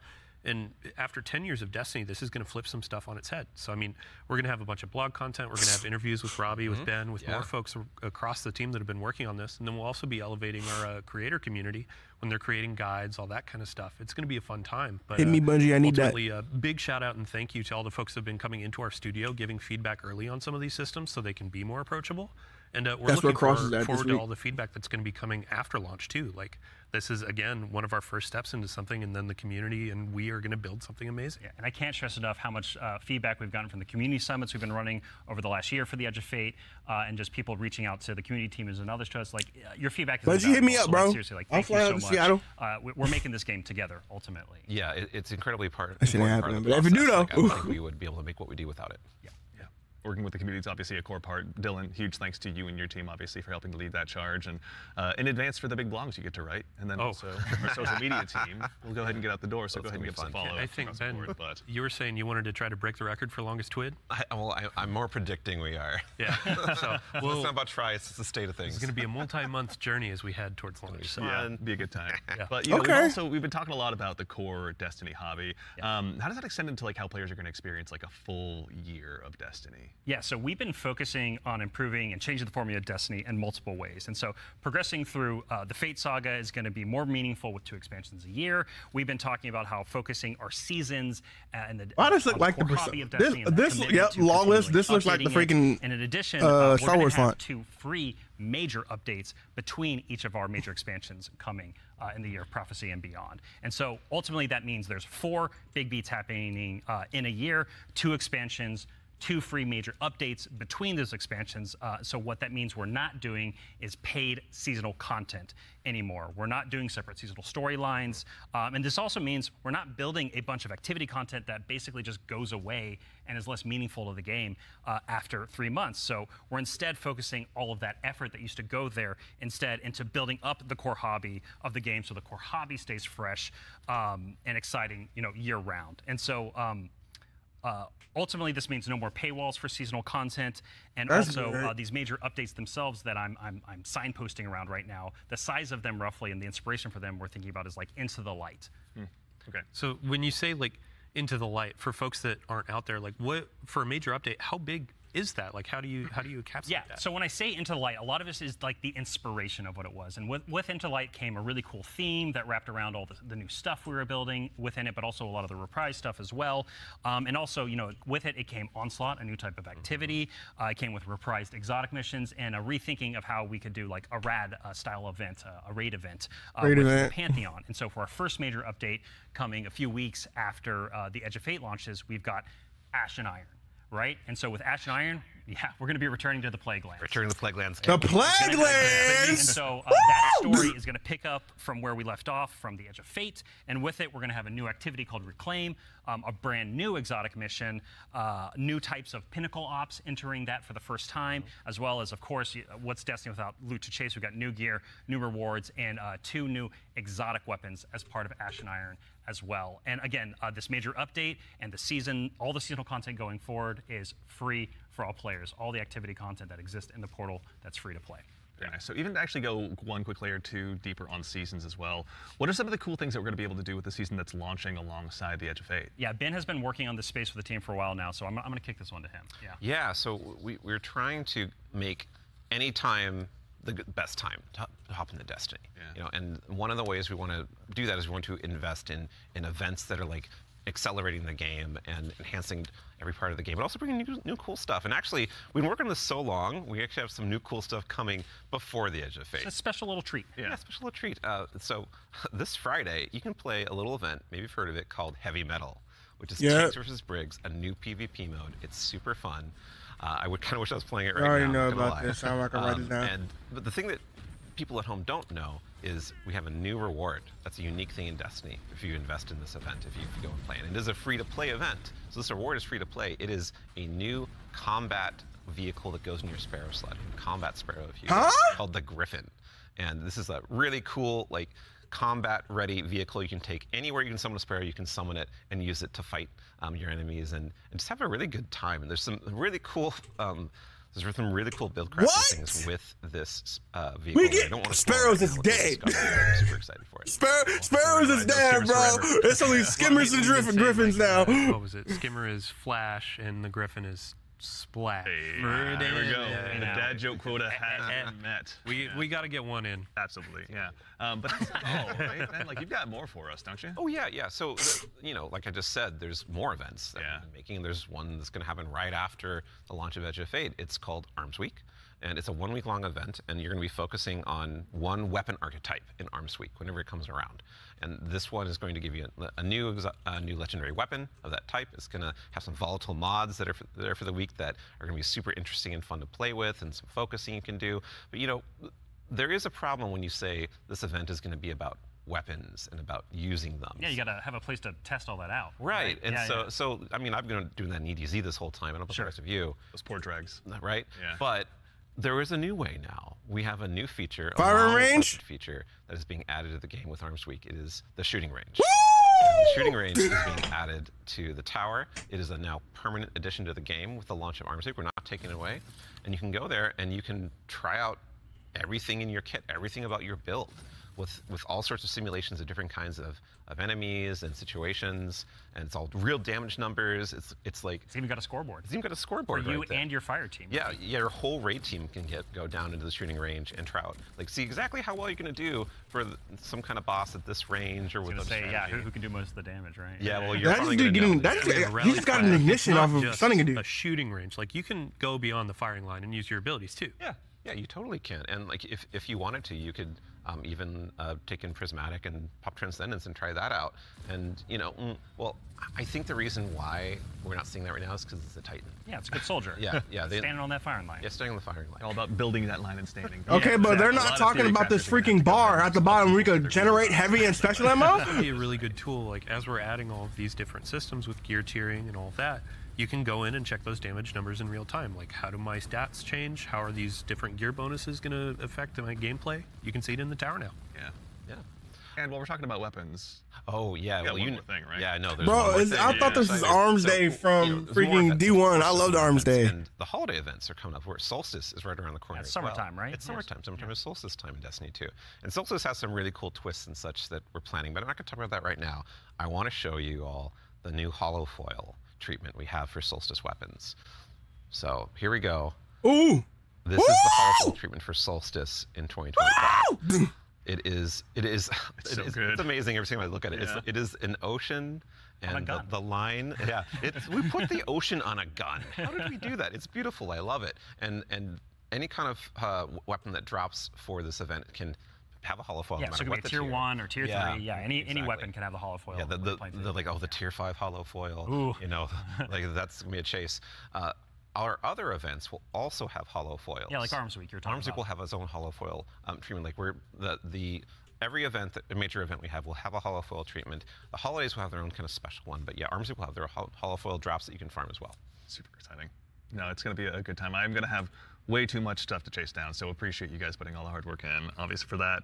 But I believe we've got one more thing. I think D2 just went we've been live. talking a lot about here are the free updates coming to Destiny, the portal, a bunch of different stuff, Edge of Fate, but we also have another expansion, and we need Allison back on the couch to talk about it. Yeah, Allison. She's the best one to talk about. Yeah, we've got something very exciting, and so once again, Allison, thank you for taking the time to join us today. We appreciate it. Of course. I'm so excited to be the one more thing. Yeah, it's a tradition around here, so we're glad that you could obviously go ahead and lead us into this one. But, you know, as Dylan mentioned, we've talked about the Edge of Fate, but this is the first year we're going to be doing 2 expansions over the course of a year. Can you tell us a little bit about Renegades? Yeah, so we're going to have a dedicated reveal for Renegades in September alongside our major update, Ashen Iron. But earlier we were talking about how sometimes our formulas can constrain us from experimenting and innovating. And so in that spirit, Renegades is going to be very different from the Edge of Fate. What I can tell you, and we'll talk plenty about it later, this should look like a Star Wars chapter. Experimenting and innovating with activities, with social mechanics, and more. But more importantly, I want to talk about our inspiration. Star Wars. And so I have to kind of tee it up first. This is why they got the Star Wars collab. It's going to be a Destiny, definitively Destiny expansion. This is part of the Fate saga, and it's going to push it forward in important ways and introduce characters that we're going to spend time with for years to come. It is an essential Fate saga story. And it's an homage to a universe that has inspired Bungie it's Star Wars. The freaking Star Wars font. A universe that all of us here on the couch. The Han Solo logo. Yeah, I knew it. Millions of you back at home too. It is a peanut butter and combination, a peanut butter and chocolate combination inside of what we're making. That could only be possible in the kind of world that we build here. And so I am absolutely thrilled to be able to give our first sneak peek at Destiny to Renegades. Let's take a look. It's gotta be. That's how they got the Star Wars collab. There's no way it's not. They got the Han Solo Mauser. They got a lightsaber in the picture. It can't be nothing else. Yeah, let's go! I saw the lightsaber.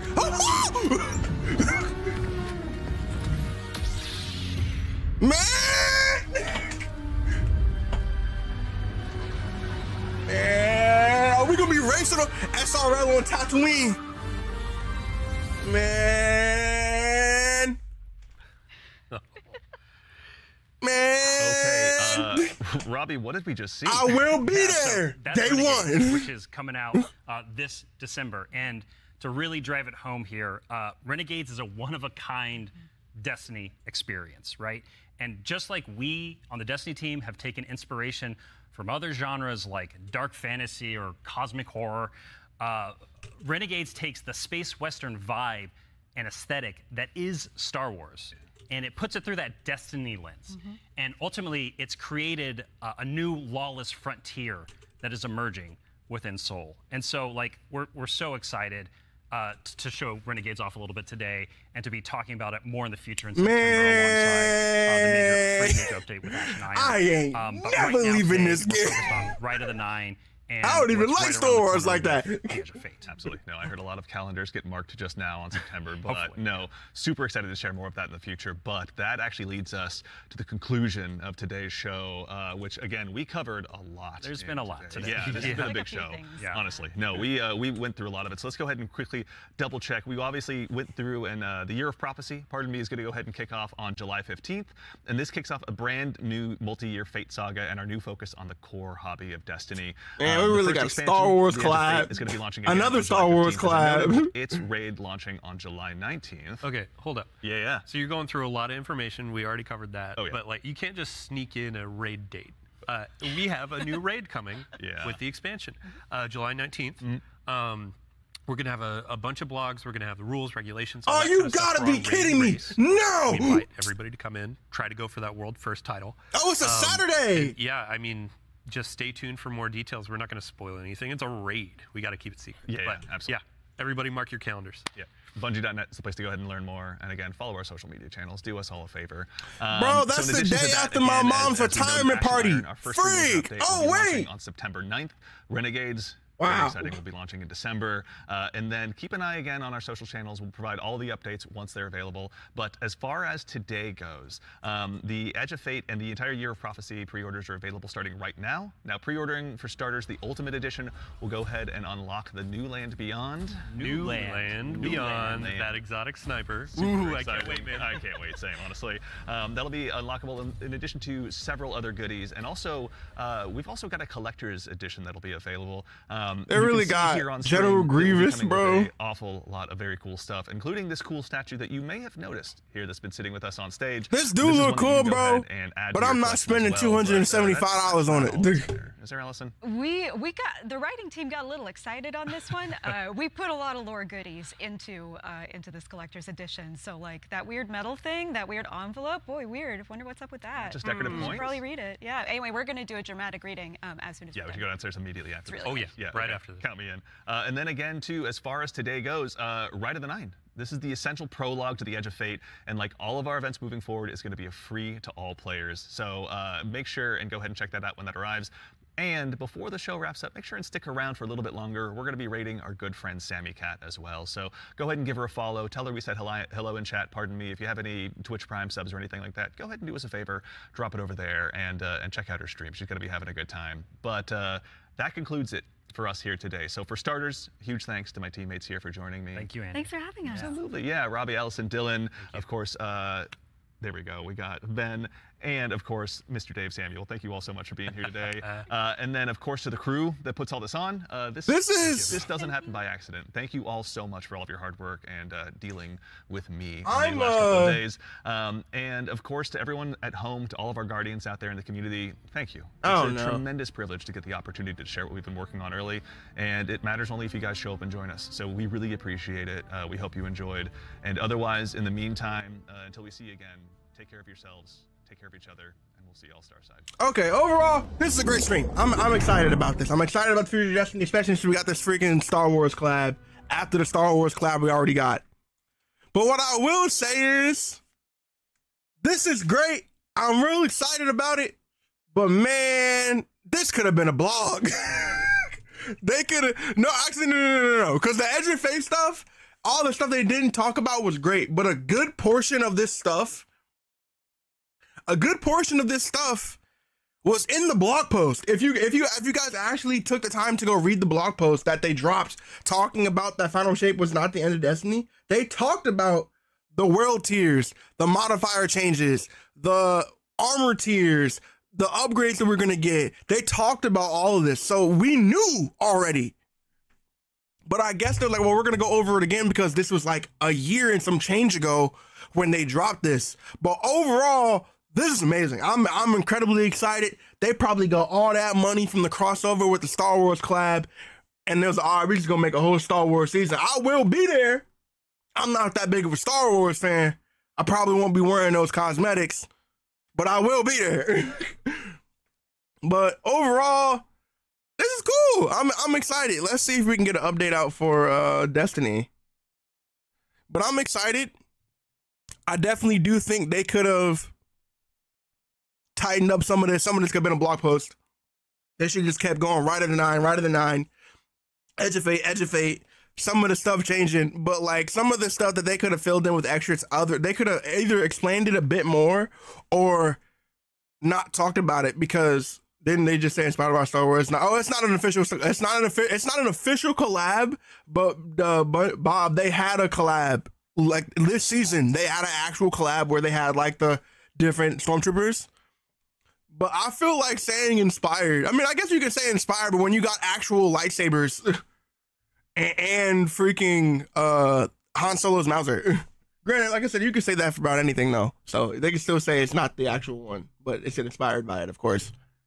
Well, I was kind of alluding to like they already had the actual Star Wars collab earlier this season.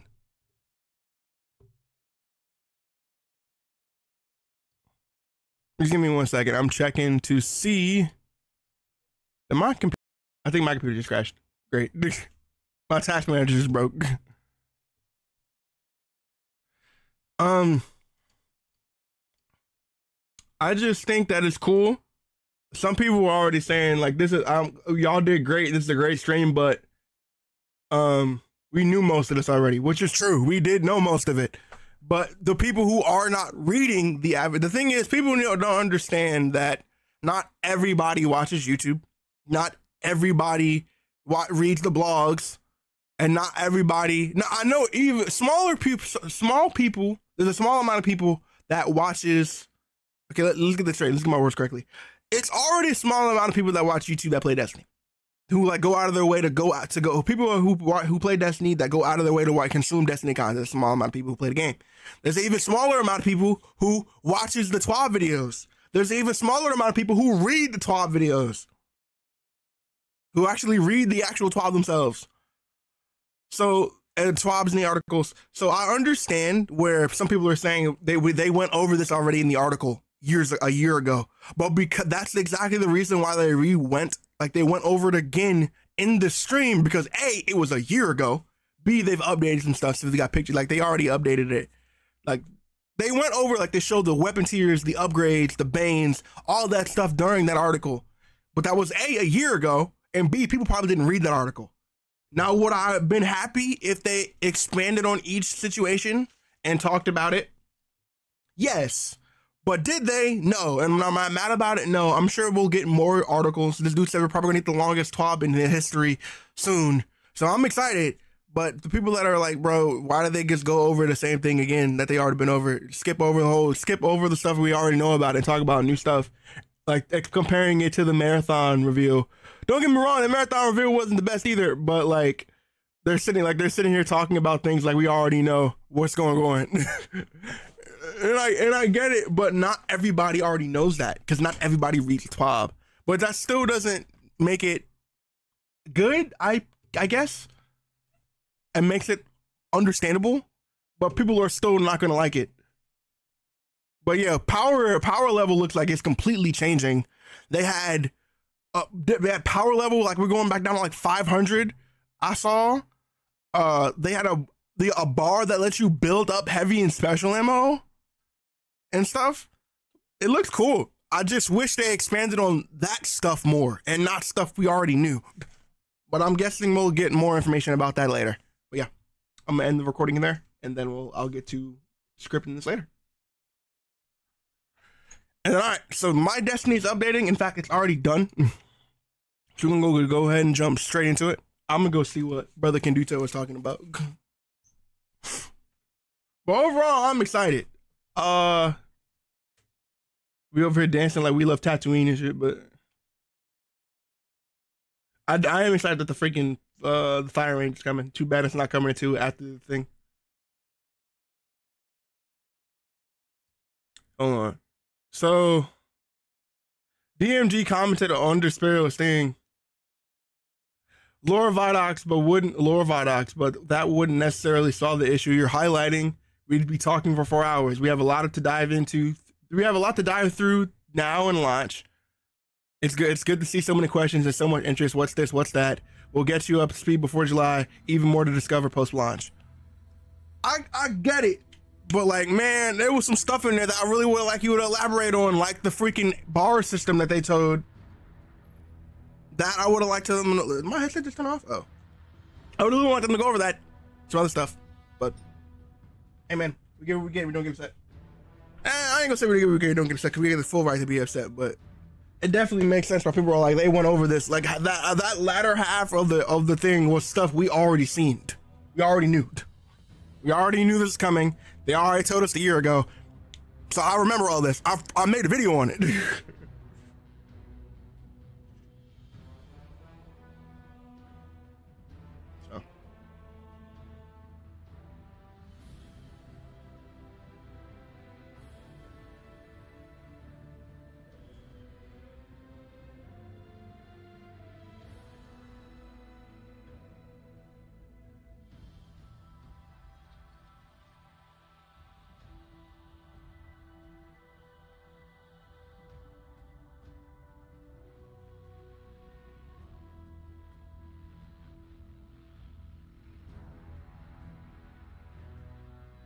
Damn, bro, server's taking forever. Server's gonna go down?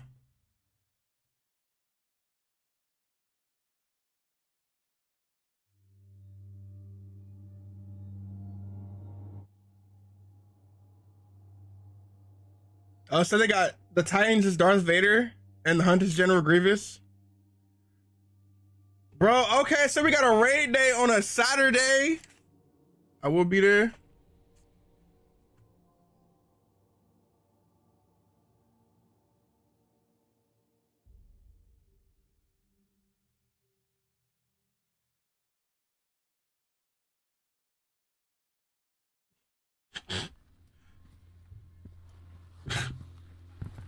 Oh, let me just call you on Discord.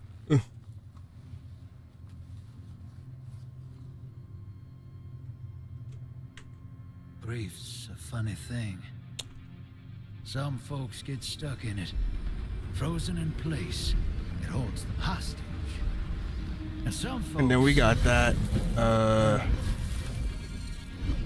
Some folks just run. I went far. I had to. I couldn't look at the moon. Brother K, how you doing, brother?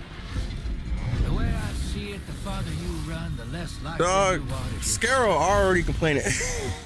But yes, but it's a valid complaint. I'm trying to make sure your audio comes through on my screen too. But it's a valid complaint because if you remember, all the stuff they kind of showed, we've seen already. They talked about it during the freaking article. So besides the Edge of Fate stuff that revealed is amazing, laughing that we're getting another Star Wars collab. I'm excited. That's what I'm excited. It's just I wish they would have, if they were gonna make the latter half that we saw already such a big part of the stream, I wish they expanded on it a bit more. I understand that not everybody reads the articles in the community, But for the people that are diehards that do read the articles for the community, it's like we just spent the last 30 minutes of the stream going over stuff that we already saw.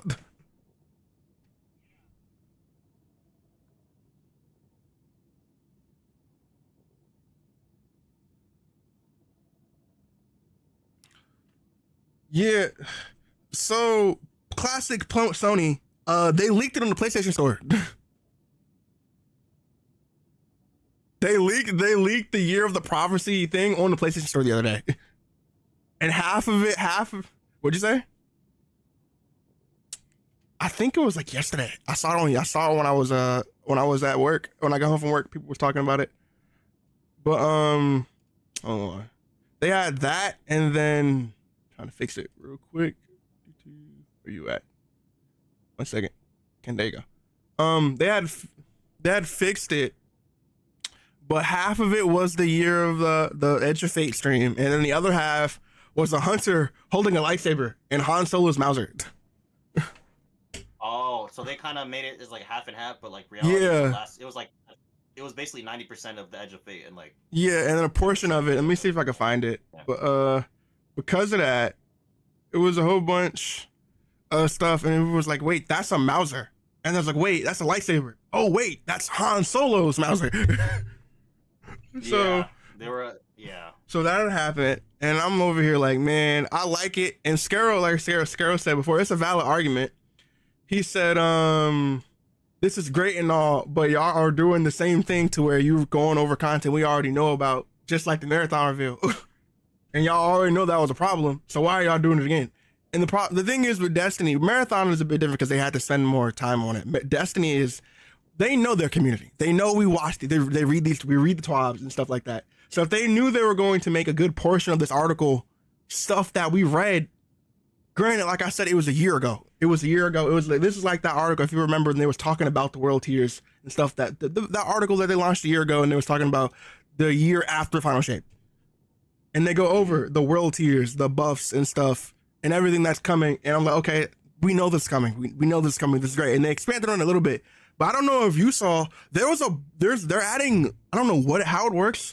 Yeah, did you see the bars for ammo and heavy?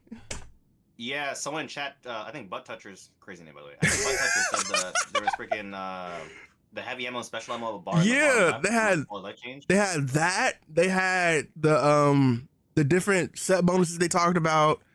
They had a bunch of the story progression. I laughed at the fact that they was talking about how dark matter is in our universe, and for them, because they knew it was like, yeah, dark matter is in our universe, because people were gonna ask, and their answer was, it's there, it's just invisible.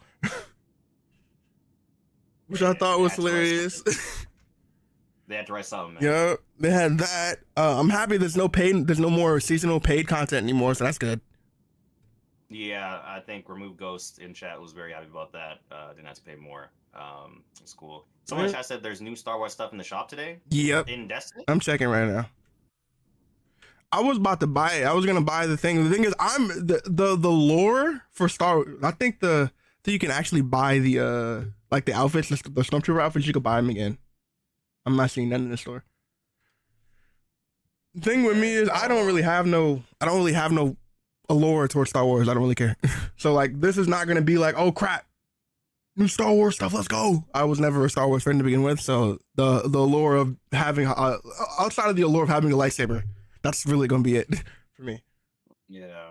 What did you think? Low key, like, I don't know. For me, like I said, like, I'm just like, because I was comparing it to the Final Shape reveal for the first time, and like when I left the Final Shape reveal, I was kind of like iffy on it. For this, I kind of feel better, I guess, because I don't know.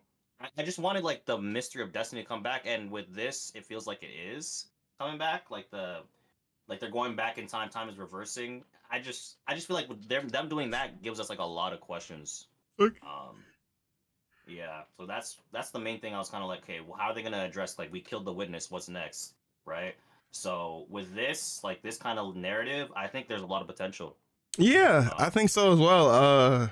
I'm glad they revealed, because most people forgot. I forgot too and started watching the buy video. The emissary was a guardian. Yeah, so I think I hate that. I think the guy did. It's- He's like the lore guide community, but he pointed that out too. Yeah, the emissary. That's why he's so close. She's so close with Drifter because that's her best friend. I don't think apparently Drifter does not know that that's his best friend, but it is. So when they finally revealed that she's a guardian, that was cool. Freaking Cross posted a picture of his editing team Discord reacting to the firing range. The firing range. Oh my goodness. Oh my goodness, bro! Thank God. We're not gonna. Go ahead. People can damage test, but if people are like, want to train their aim, they can do that too. We don't got to go to that stupid firing range in the Enclave no more. Bro, so I'm glad they did it. I wish that they push it out now, but we gotta wait until after Edge of Fate, which is cool. I'm excited to go to the Plague Lands because I stopped playing D1 after taking King.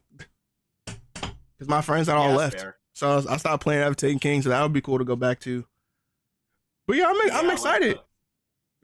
Yeah, what's it called? They mentioned the Plague Land, so I was low-key thinking they're gonna bring back Rise of Iron and stuff. No, they did not. Bro, honestly, dog, the last hope we got for Wrath of the Machine is that little seasonal update. Because if they bring it back Plague Lands, they're gonna be like, all right, boys, we need a raid. Go ahead and pull out Wrath of the Machine. That's what I'm saying. And they were talking about bringing there was 2 exotics or something. Mm-hmm. I don't know if they said raid exotics, but I think they said exotics that are part of the Ash and Metal and Ash video thing. You see, we're getting a new freaking Sparrow. Yeah, during that I think there was the Titanfall mech thing. So we're getting. I guess it's. Oh shit! They got an Edge. Oh yeah. I'm sorry. I'm in the game. They got the little Edge of Fate logo in the game now in the directory. Oh, that's fire. But it's a pike. Basically, they said that basically after you play the activity, I was getting ready to skip past the shit. I was like, I'm not paying attention to this. I mean, I don't got to rank. I could just list watch because we've seen this already. And it was like, this new mobility, mobility. I'm sorry, new freaking vehicle we can ride around in is it's an update, BD. It's basically a pike. It's a Sparrow with guns, and I'm like, bro, they putting Sparrows out of business. Why would I use a Sparrow when I can use a skimmer or this? What's the purpose? Yeah, Sparrow's got power creep, man. That's crazy, man. They got that. I wrote some other stuff down for my video. I'm assuming you're gonna do some type of skit about this, which would be fun. Yeah, probably going to be quick on this one, but so we got the Edge. We'll get through it. Yeah, we got Edge of Fate on July 15th. I'm happy about that because the leak said it was 25th, and I don't know if you know, I'm leaving for Evo 3 days after that. Oh, damn! Yeah, so, that would have so it was like, okay, the 15th. I got 10 days for that. Renegade comes out the winter. We got Shattered Cycle in 2026 of summer, and then Alchemist, so I'm glad they going over what's gonna happen. I just wish, like I said, I wish they expanded on the things that we saw, like the ammo recharge system and stuff like that, and expanded on that, and not only talked about stuff we've seen already. Yeah, it's cool because bro, it feels like beyond where they revealed 3 years of Destiny, even though it's just a full year. Mm-hmm. It's good to know what's happening in the next year and stuff. So I'm glad they focused on that a little bit. Yeah. But yeah, they definitely could have elaborated more on the last part of the show. Yeah. That would have been nice. The last 30 minutes was stuff we've already seen already. Yeah. So I'm like, bro, this is crazy. Like I said, I'm happy for it, but I'm like, y'all could have, knowing that we have seen it already, they could expand on it a bit more. Cause the weapon tier stuff, like I said, we saw all that get done. We saw everything that was coming with it. This is not anything new. It was just them basically using concept art. Yeah, I was low-key coping for Akimbo weapons as a Destiny exotic, but I guess we had to go with Destiny Rising for that one. Bro, if it happens, I'd be excited. You'd think that we would have Akimbo weapons right now, seeing that Bungie is the pariah of Akimbo weapons. That's what I'm saying, bro. I don't know. I mean, what if it's the raid exotic, though? I mean, I'll be down. Give us some Akimbo. Give us Mustang and Sally or something. It'd be cool, man. But yeah, overall... Yeah, honestly, I feel better. My overall thoughts, I feel better about it than the initial final shape reveal, but they definitely could have elaborate more on stuff. But I think it has a lot of potential, pretty much. Yeah, what I think they're gonna do is how we all felt with from the initial final shape reveal. Cause I thought they were showing off some new subclass stuff. I was like, wait a minute, hold on, what was that? It was a bunch of stuff to it, like, we're not doing that. That's a whole different color of archetype we seeing. And so I'm assuming they're gonna do something like they did last time, to where the first trailer didn't hit too well, and then we got Prismatic in the second trailer. Yo, if they do that, I don't think we're getting a new subclass. I'm gonna be honest with you. yeah, based on like they were using like this dark matter, what like That what was freaking- ability where like they were like a little ball or something. I got it written down. Hold on. It's in my notes somewhere. I think they said Matter Spark. Matter Spark. I thought it was hilarious because they were talking so much about the freaking Metroidvania. That's Samus's ball move. Oh, yeah, that's why someone brought up Samus, or is that the character from Metroid? Yeah, Metroid. I don't even play Metroid. I'm like, oh, that's her move. And then we got the ability to make move around stuff. I gotta go back. And I'm like, bro, if they was ever gonna bring back SRO, they could bring it back in the Renegades, man. Cause Tatooine, the Tatooine racing, man. The freaking races on Star Wars that happen on Tatooine. Hey man, listen, they do that. I'm there. They won. They got me. They got me. They got I'm like, me. cough up my $100. Facts, bro. Literally though, I don't know. Like, for me, like, I've actually been getting. Me too. That's on 275, man. And with tariffs, that should really be hella break. I'll wait for Bife or Dado to do a freaking review on it. Yeah, you was gonna be arm and leg. For me, it'll probably be like 300. If I was looking at it. Let me go see it.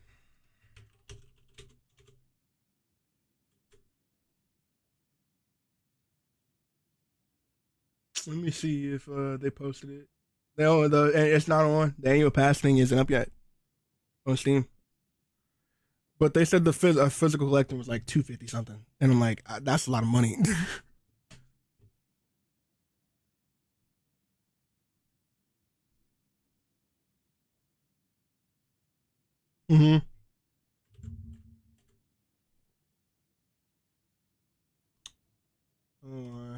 I think this is the picture that got leaked on the PlayStation Store, by the way. Yeah, I just sent it to you on Discord. That was the picture. That was on the PlayStation picture. Yep, that's exactly what it looks like. So you got Rites to the 9 on the left and Renegades on the right.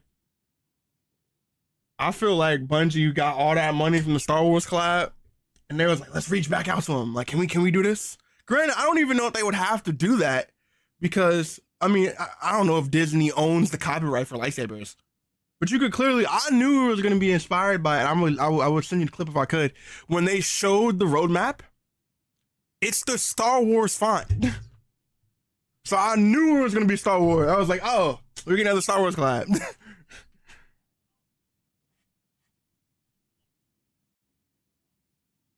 That's Star Wars font. So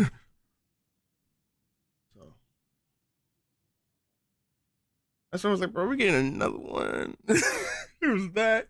And like I said, I don't really care for Star Wars at all. I was never a Star Wars fan. So it don't really matter to me.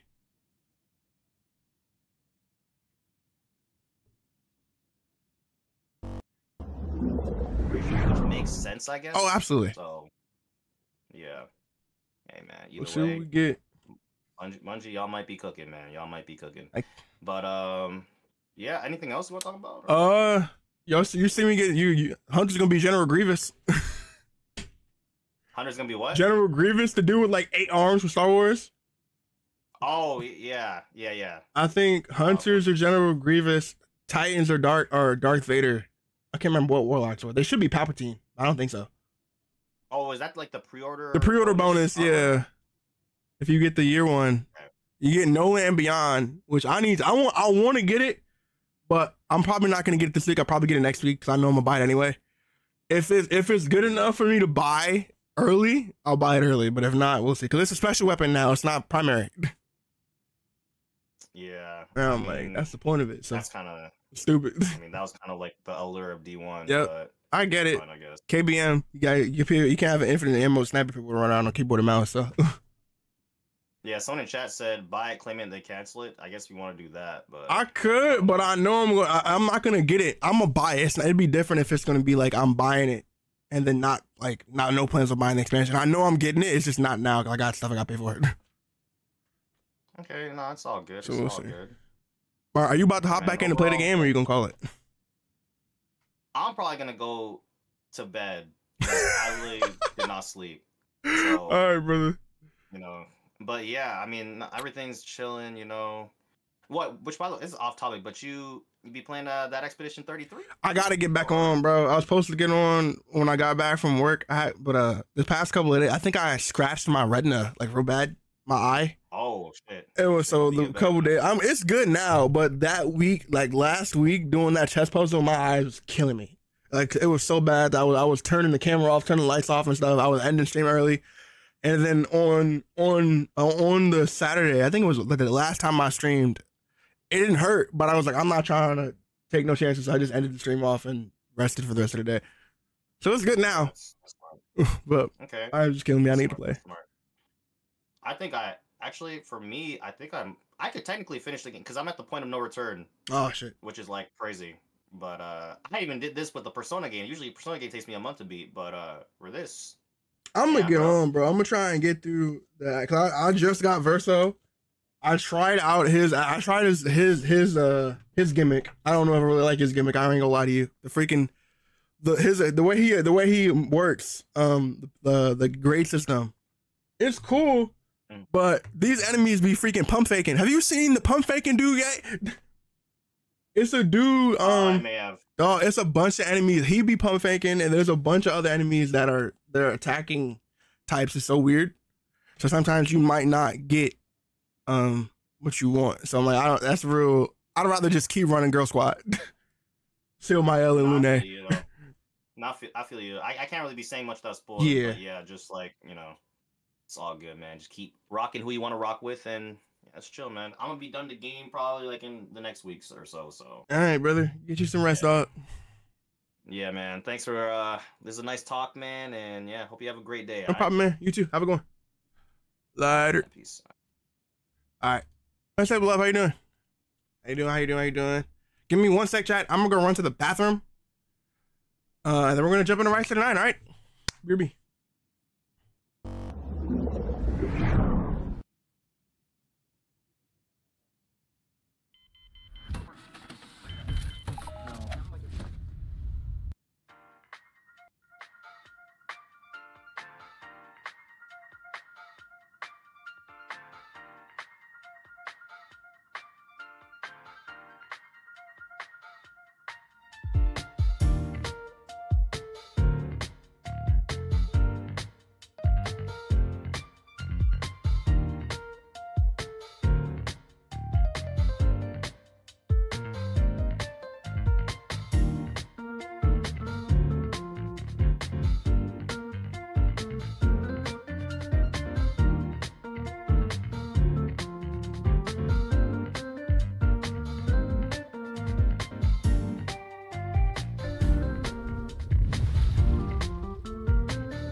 We back! Moonwife, Cyberthon, thanks so much for the follow, man. I appreciate you. All right, we're good. Whew. We good! He ain't raid me, did he? Did I forget? He ain't raid me? Oh, we're good. Is Streets live or you just chilling there? He's chilling. Is he?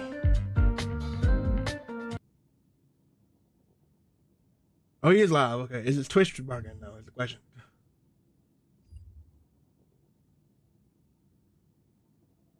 His Twitch is not broken. Cash. Ook. All right, let's see what we're gonna do. Tweet on the T. And then we go fire the Watcher. Get over here right at the 9. Yep. We got another week of. Okay, no, I think we're done with stuff.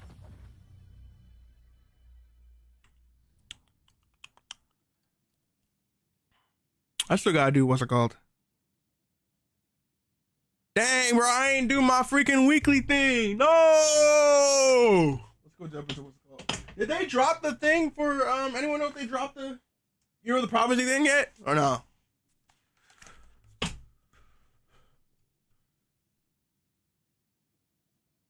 Let me refresh. Yep, there it is. Hero of the Prophecy Ultimate Edition. $99 reduce. We got $99 reduce for the big hundo. What they got it for? I'm sure they're having on CD Key soon. All right. Chad, we are jumping. TikTok is basically cooked. Honestly, I want to just end the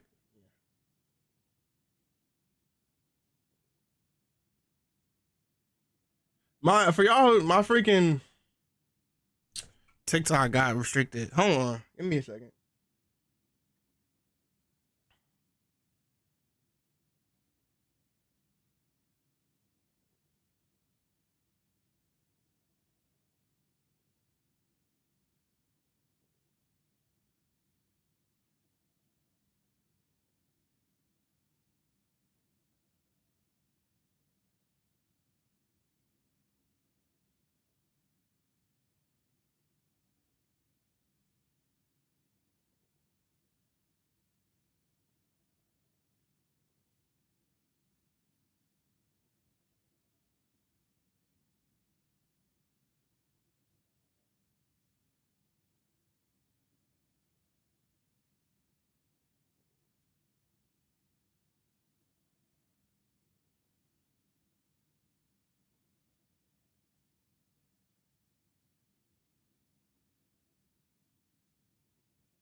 What a waste of freaking processing power on my computer.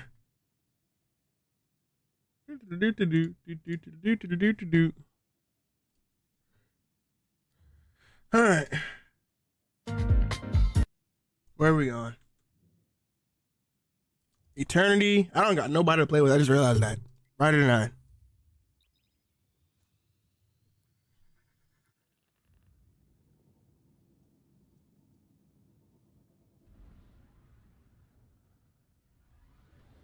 Oh my goodness! They named him Carl!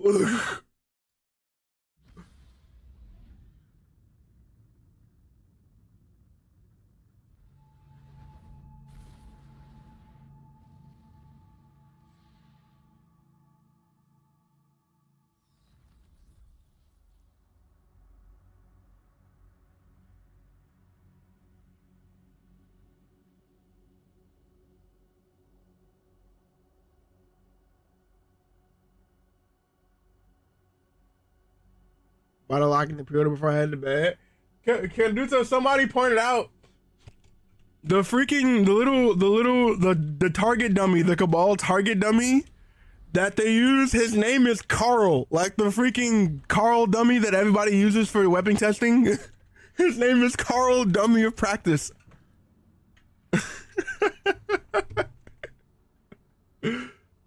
That's funny.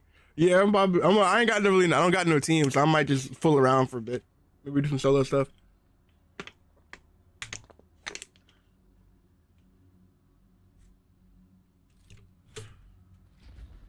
No, I can't get pre-order though. Yeah, the freaking it's up on the Steam store. I'm gonna see how much it costs. If is it really $275, bro? Because we're shipping on hand, and that's gonna be like $300, and I'm not spending $300 on Destiny. I'm gonna be honest with you, I'm not doing it. Not in 1 year, not in one go. Maybe over a couple of years, but not in one go. It's the deluxe edition is $90 USD though. Yeah, I might be cool. Get that team emote. I'm not buying emotes for y'all, bro. Y'all don't even do them.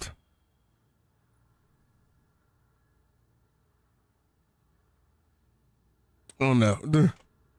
No. Oof. Hex, no, we good.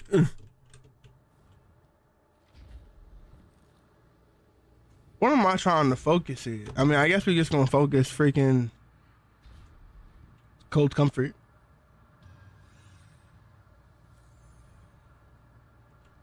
Powerpuff Girls? Oh yeah, you enjoy that. I will not. I'm not spending money on emotes. How am I inactive? I hate this thing app. I hate it. What is this? This is the new freaking activity. Well, the new area before you start the raid. The dungeon, I mean. I'm just exploring a bit.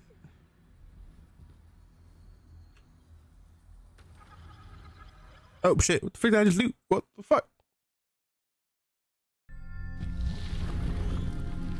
Oh, that's the cutscene that plays that they showed on the trailer. The emissary brings you a message from the Nine. They put forth a challenge to the light bearers. A begrudging implement. Okay. A worn tool. Guardian, please. We ask, make known your value, so divided gods may wield you in time.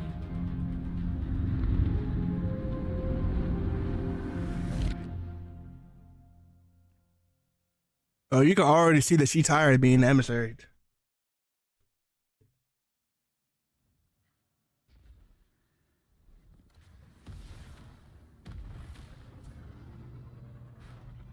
Yeah, I'm not waiting in queue for the collector's edition. I'm just locking the ultimate edition and call it there. Okay. Yeah, you do that. They got the freaking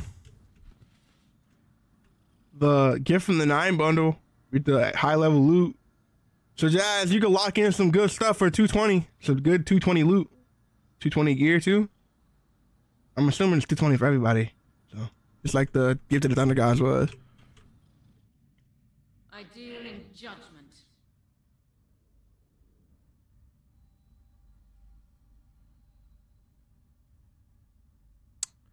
Convert all couriers to the 9 earned from season 26 shooter challenges and non-airy renflows, which can be used to redeem rewards in eternity.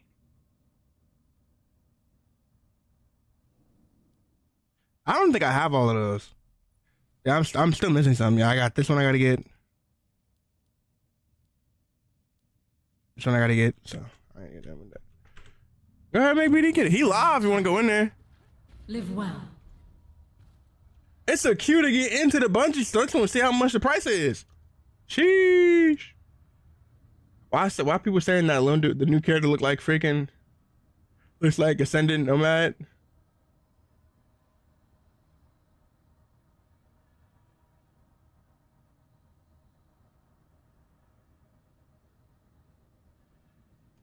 Man, I want to do Sparrow with guns. I want to know how powerful those guns are. I bet the player locked in. By the way, CG66 trailer I did. I was talking about it before the stream. I don't know whether or not I just didn't enjoy it as much, or if it was the feeling of the delay getting to me. It ain't hit the same. It didn't hit the same as the first one. I ain't gonna lie to you. I liked it. I was like, yeah, this is great. I'm excited. I'll wait until next year though. I need to see what that online gonna be like. I ain't gonna lie to you.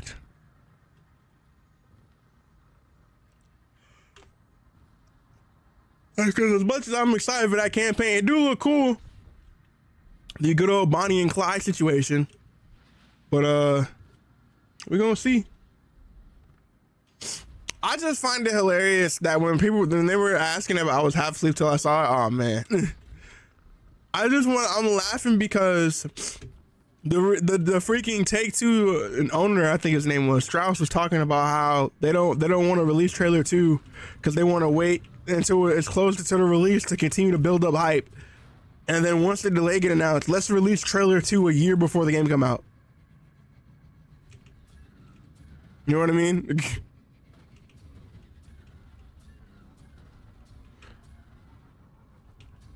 It seems like all that went out the window once they delayed it.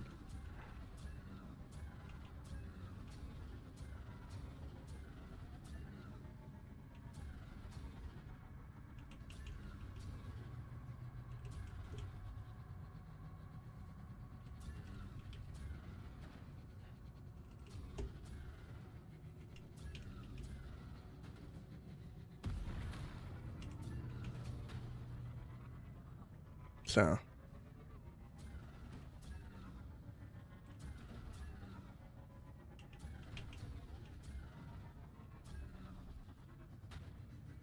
I don't know, man. Am I gonna be using a skimmer or yeah? I'm too quick. Never. If you're still alive when I wake up, I'll pull up. All right, brother. Thanks, man. Enjoy your nap, brother. Get some sleep. I wonder how strong the Sparrow guns is gonna be.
Alright, well, F it. I'm gonna just go ahead and solo. You gonna go ahead and jump in? Let's see how far I can get. I deal in judgment. Complete Spire, all encounters Spire Star. Complete all Spire Launcher. This is the last time. Alright, boys. Time to solo. Let's go. Let's do Eternity. I do the regular difficulty.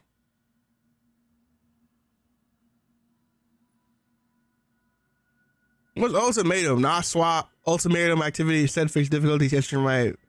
Randomized bans. Do we want to try solo ultimatum mode? Or we just lock in a good old Eternity run?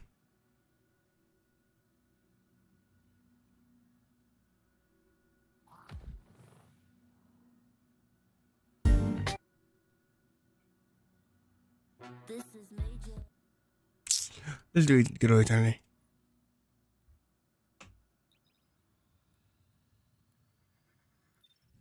Shouldn't take me too long.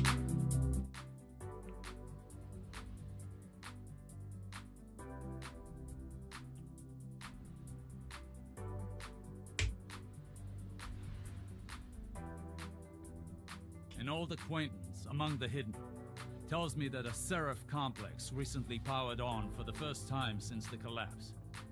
Shortly thereafter, Vex incursions were reported. Anna flagged the site as a potential pillory bunker. If the Vex gain access to its systems, they'll use it to wrest Rasputin's submine data away from us. It would be catastrophic.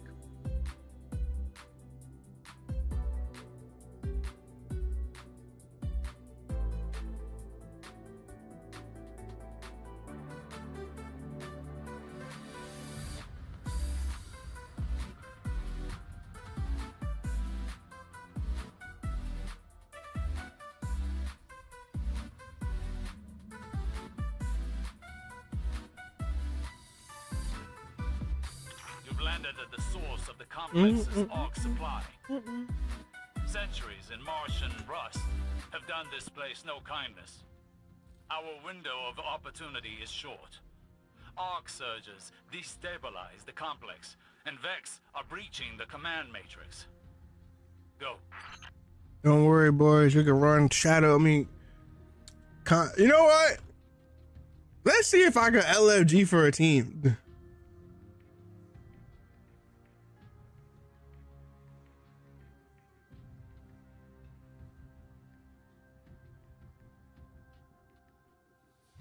I might be able to.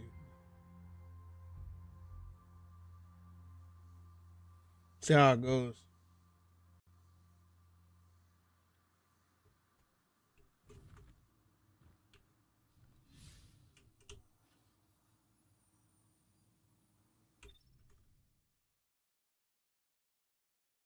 We're really doing ultimatum spire.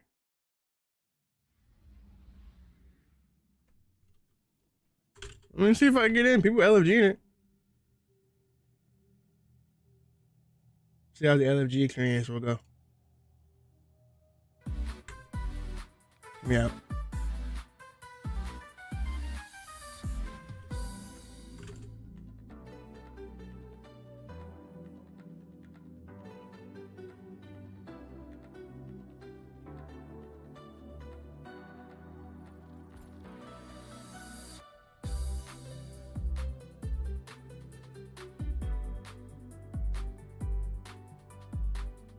Oh, brother, we got triple Titan. This gonna go insane.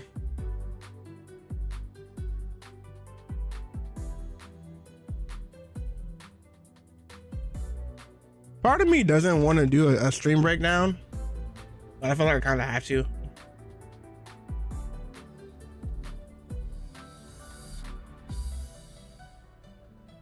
Oh, my Postmaster's full.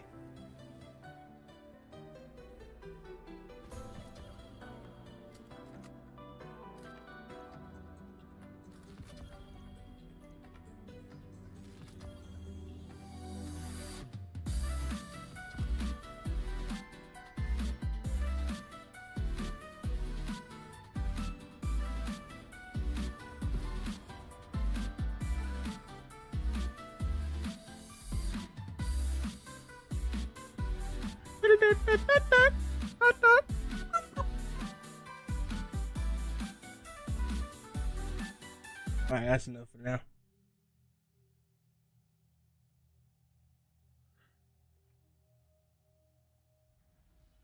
Wilder Fly can roll with envious Arsenal bait. An old acquaintance among the hidden tells me that a Seraph complex recently powered on for the first time since the collapse.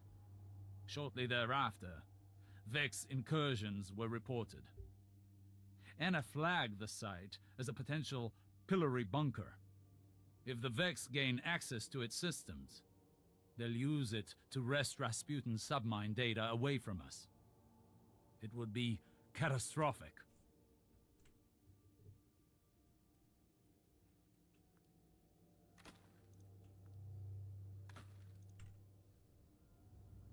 Let me go ahead and pull out Aeons.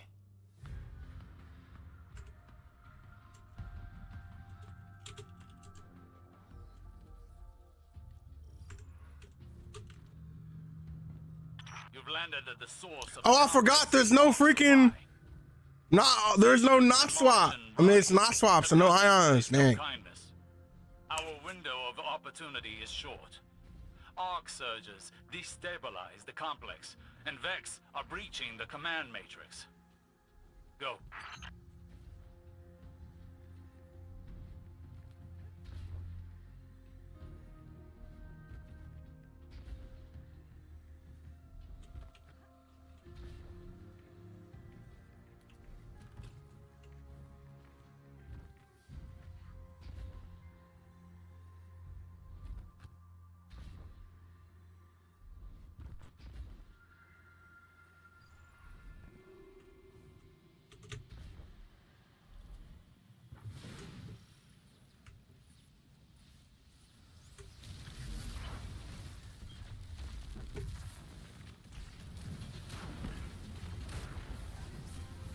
Dark, there's 4 now. Wow.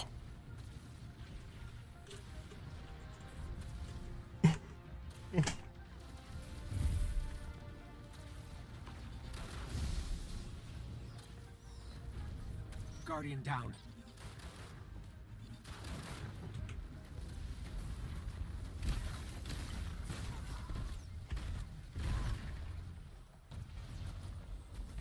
You gotta murk those dudes fast.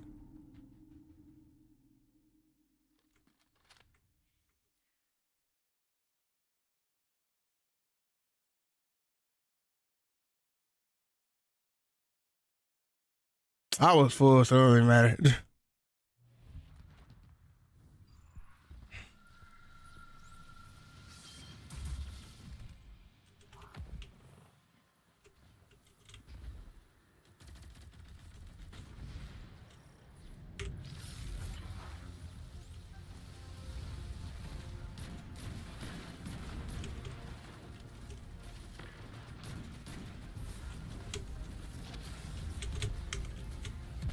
These motherfuckers hurt.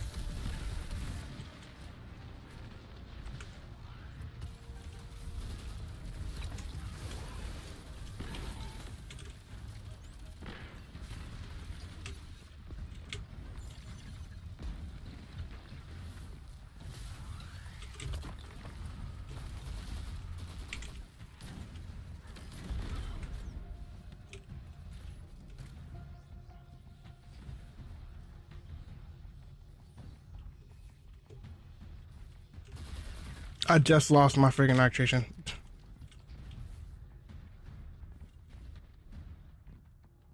There's contest, yeah.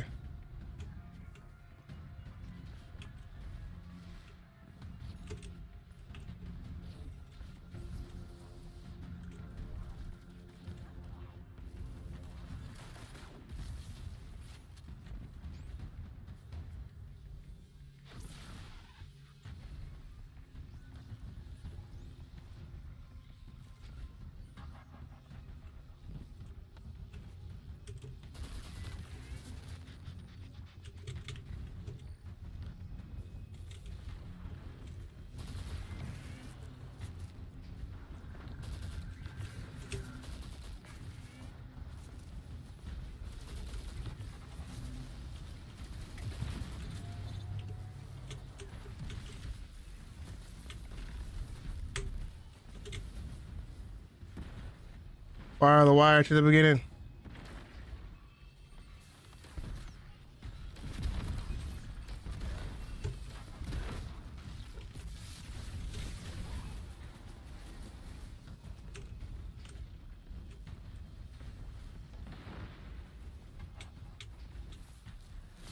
Is this the start?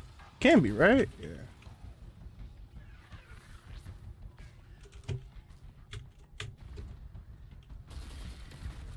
Where's the start for this one again?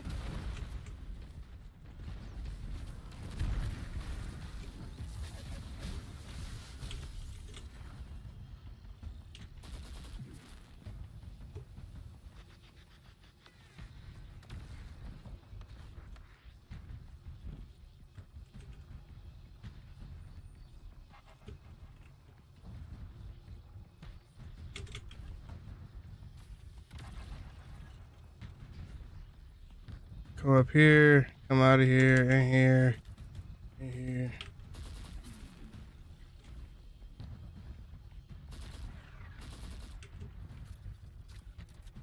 Where is this one at, bro? I can't swap 'cause I'm gonna lose my stuff.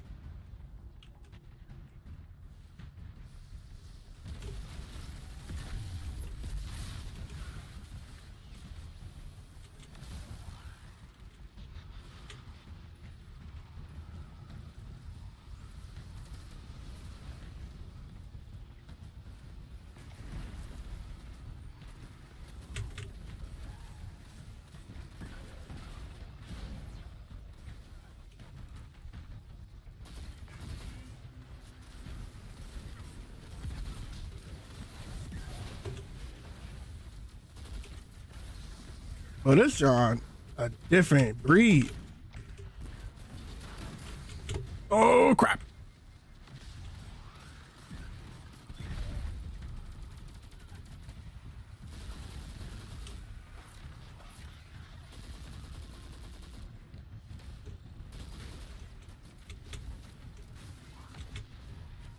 Bro, where is the start for this one? I can't remember it.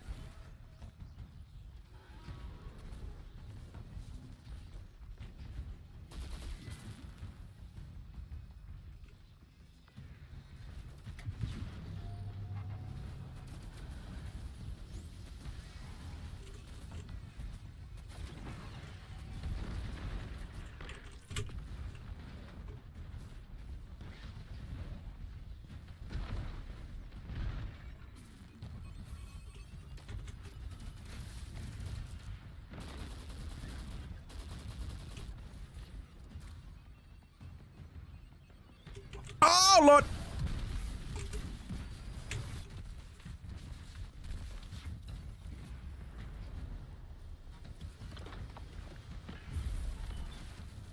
Guardian down.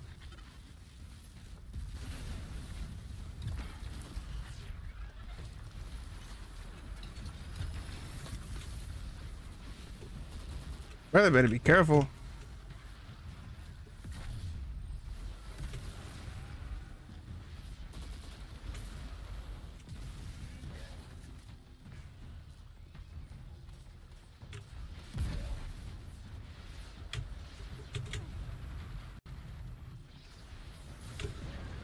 Over there.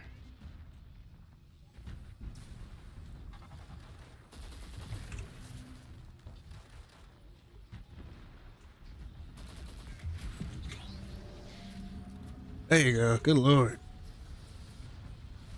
What the freak is that?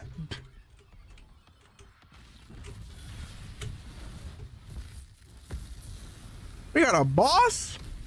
Hey, wow, he just body blocked me. I'm so upset about that. Guardian down.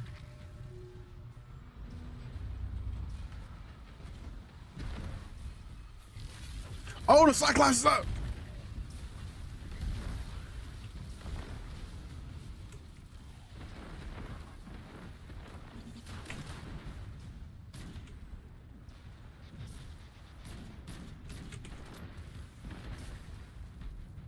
Guardian down.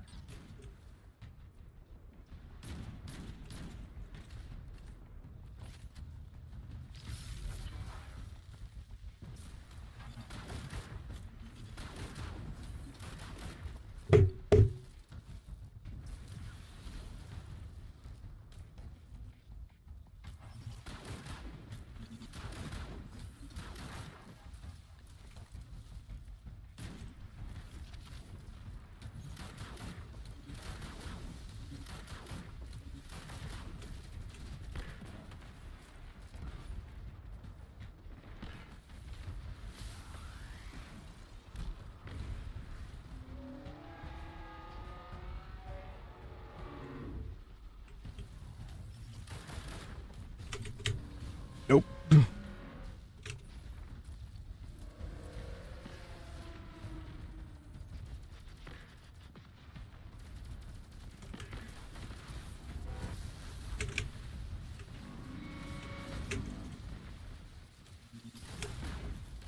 I cannot die. You're out of risk tokens.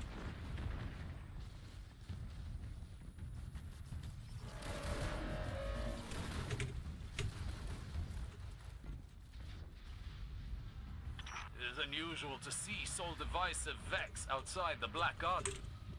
They're a fanatical sect of programming devoted to the darkness. Or rather, the witness.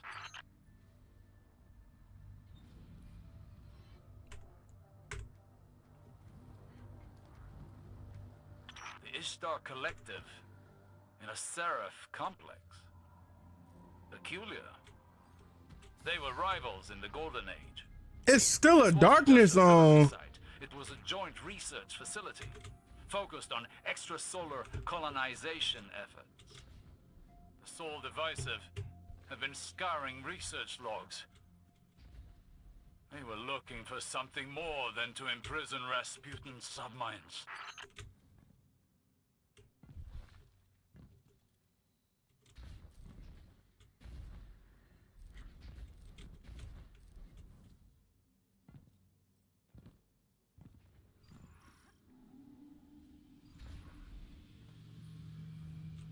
Yo, this final boss gonna be a pain in the butt. We got 3 Titans though. We got all the damage you ever gonna need.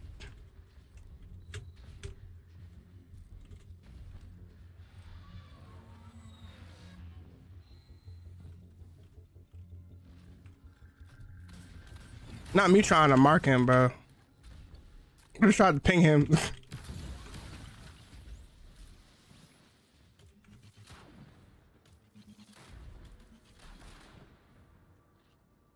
No, I needed that.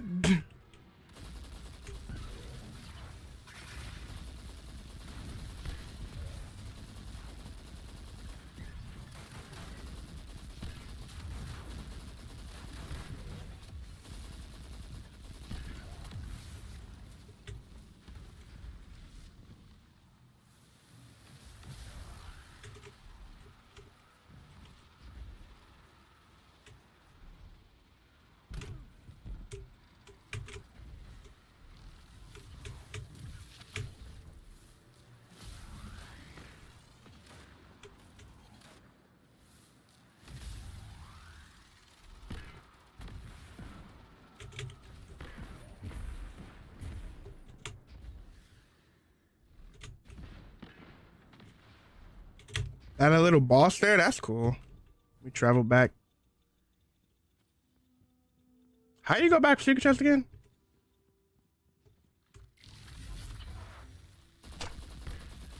Guardian down.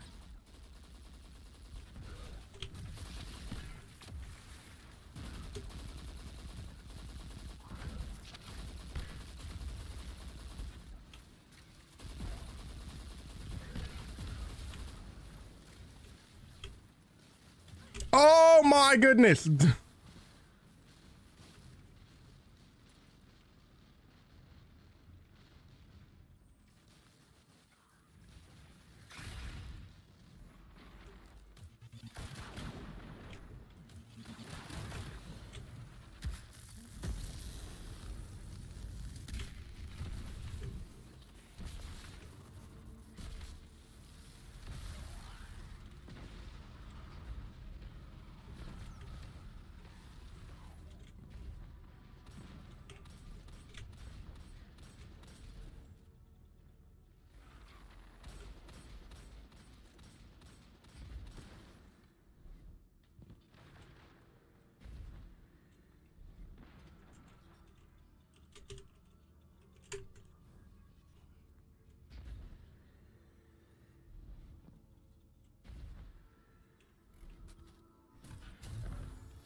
Auto loading bait too? That's not bad.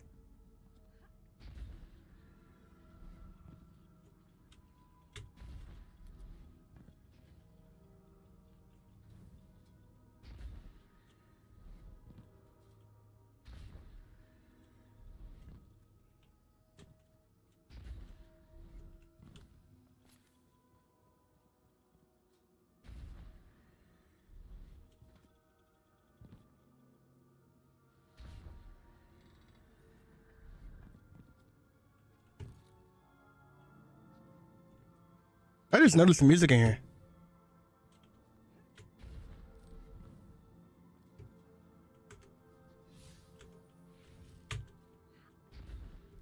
Ah, that's really, how are we supposed to actually do this?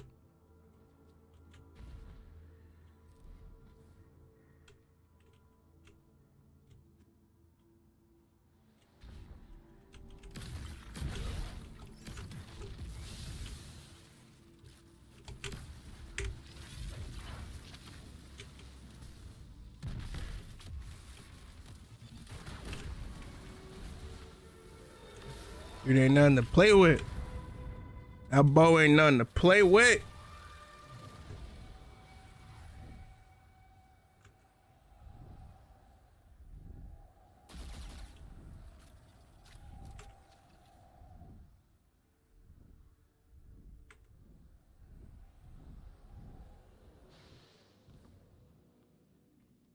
Do we still not get another rest token? That's crazy.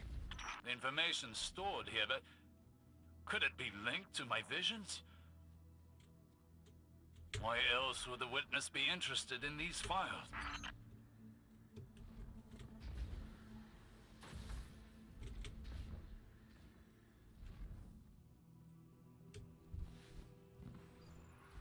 Oh yeah, we're taking back. Crash.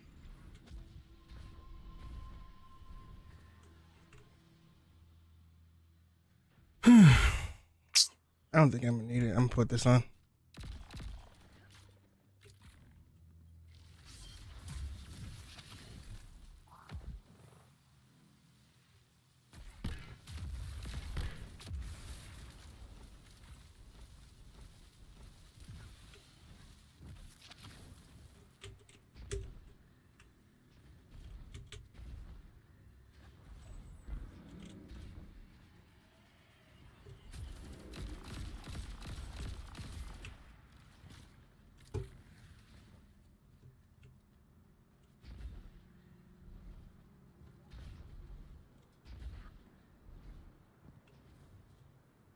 Where's the ad started at?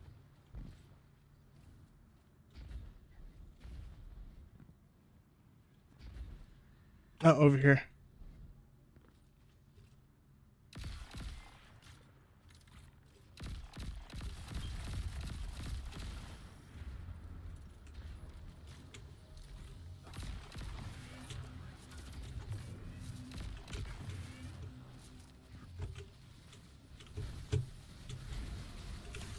This is gonna be a bit annoying because you gotta do all this while still shooting the stuff off.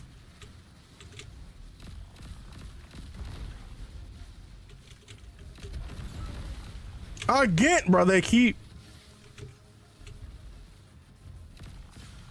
Oh crap! Nope. Nope.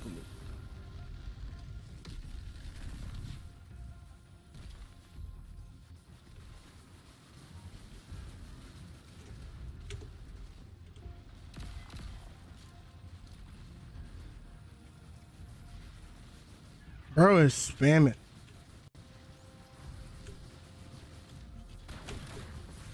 Oh, you gotta be kidding me, bro.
There is one under there.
Guardian down.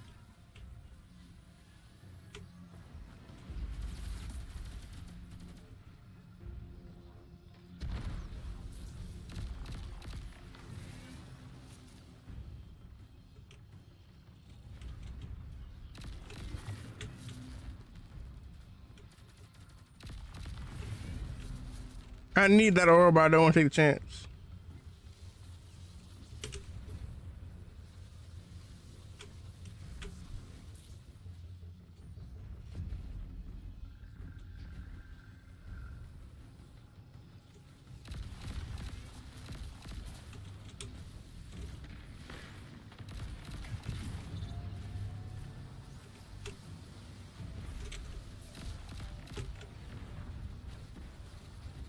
Guardian down.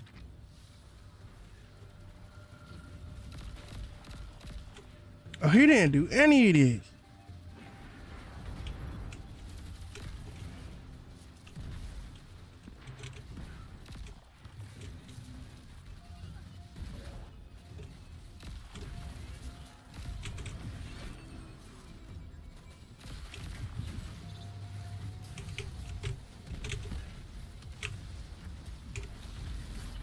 Guardian down.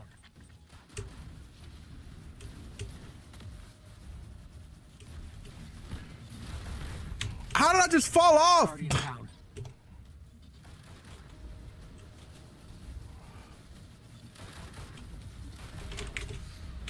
Oh, it's two of them. Yeah, we're cooked. Ugh.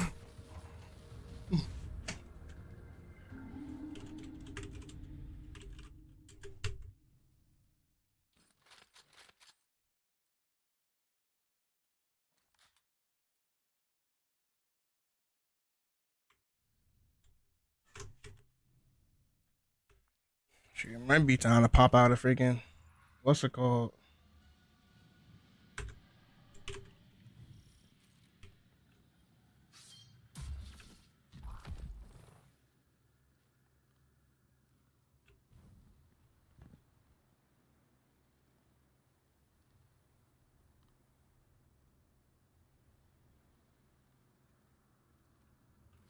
This don't seem too hard though.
Oh, that's a nuke, dude!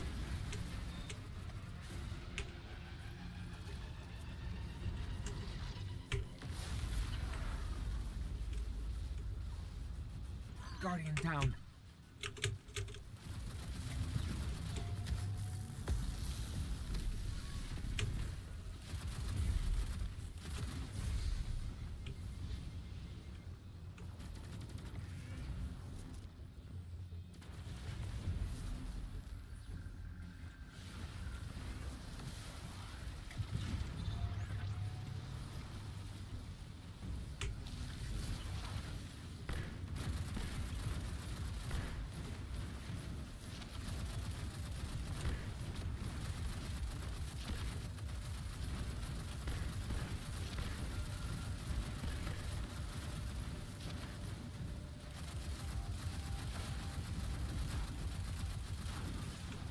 Wow, the freaking Minotaur, bro.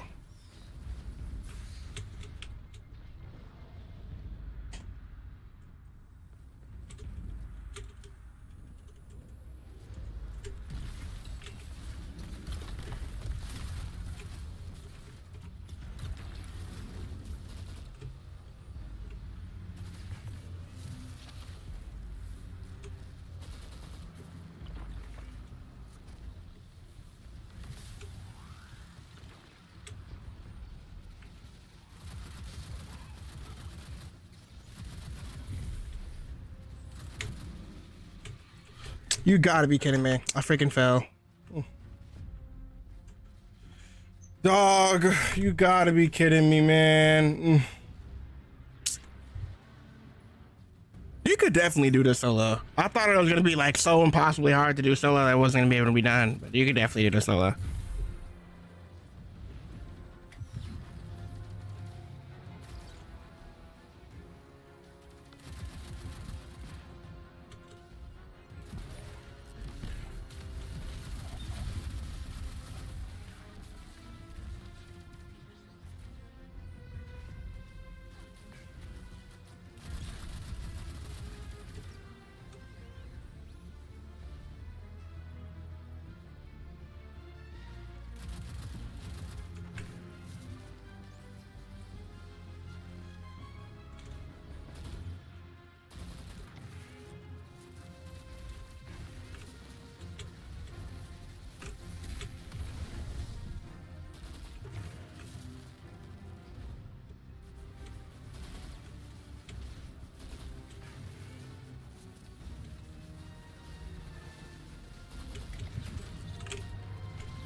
Oh my goodness.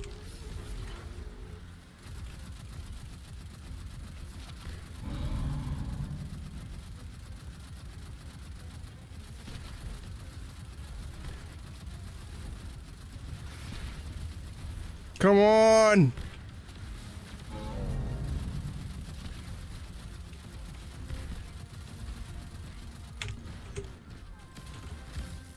Please.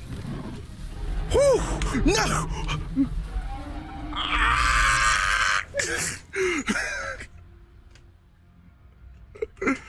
Bro, last second. Wait. Fudge.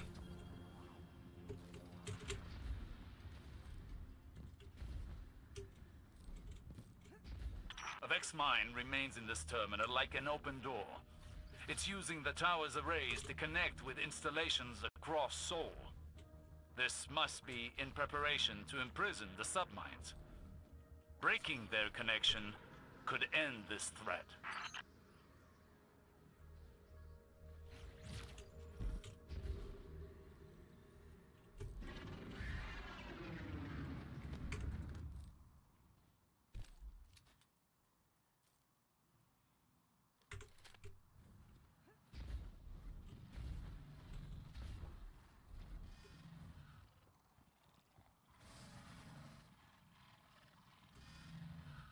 Goodness gracious, man.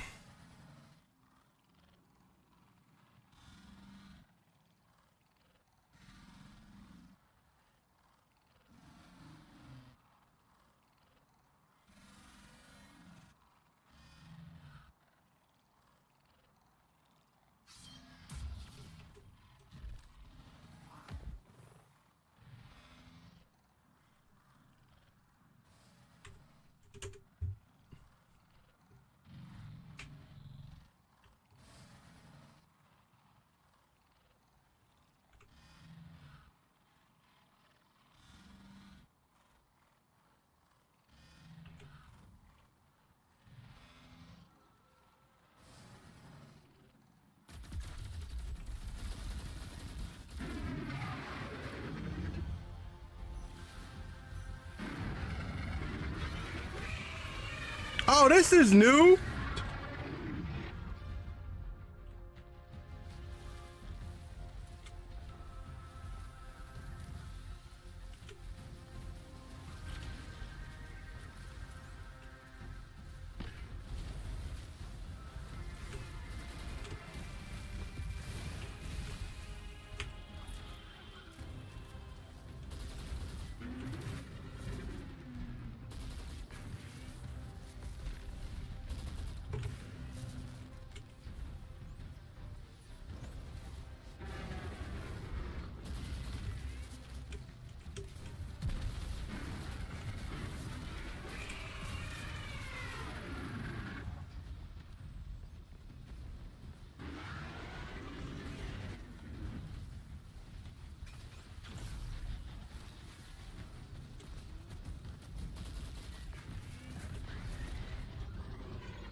DPS is way longer.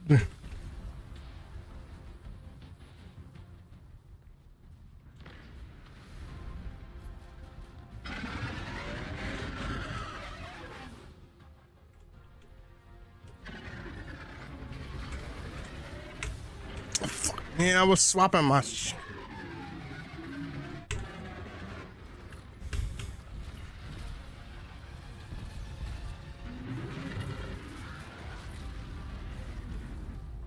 I was swapping my stuff, bro.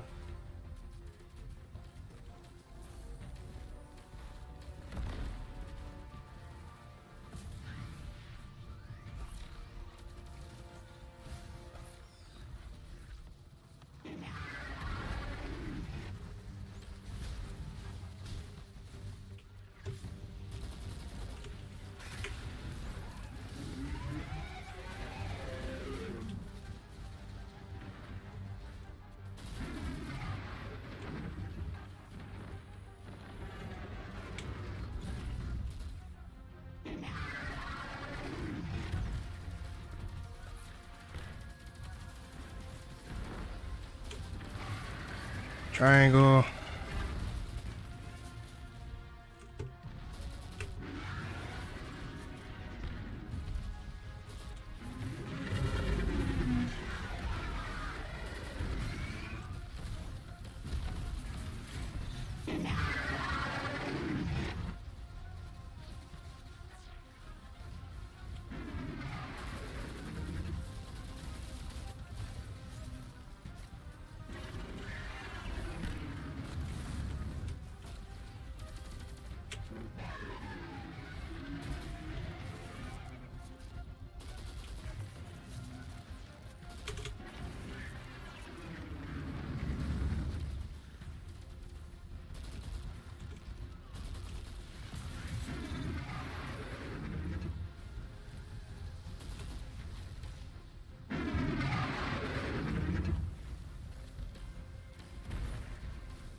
Let's get this done.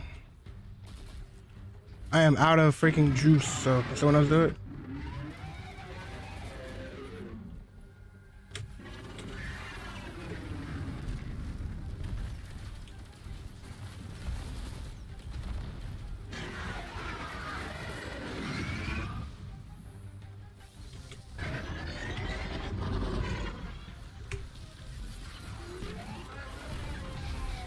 These eyeballs got more health, I think.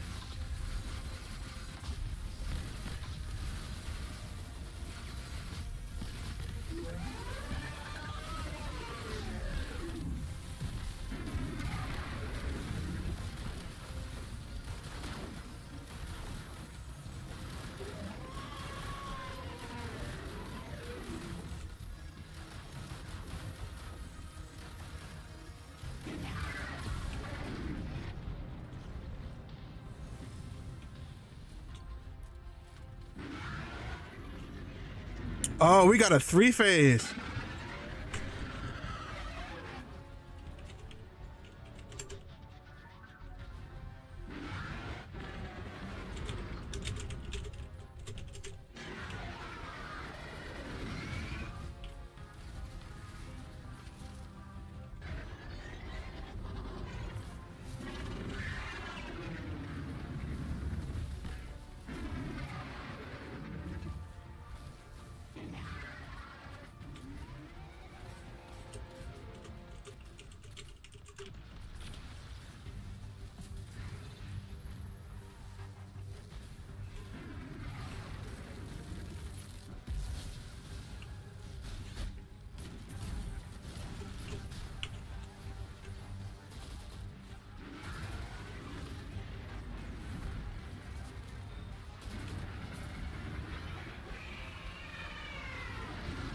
Waiting for this freaking nuke to go off.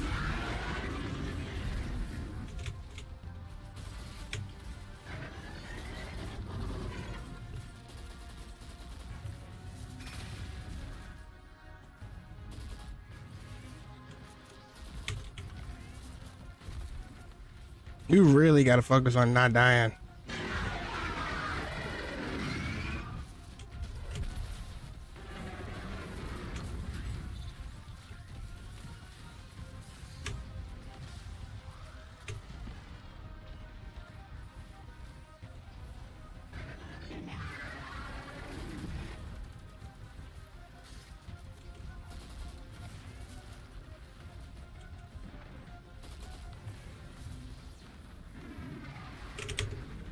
Jump before you freaking... Oh my god, I would have been so mad if I died like that.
Come on!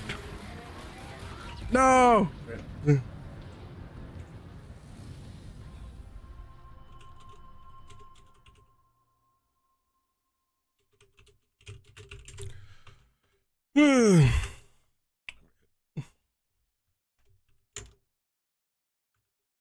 Mm-hmm.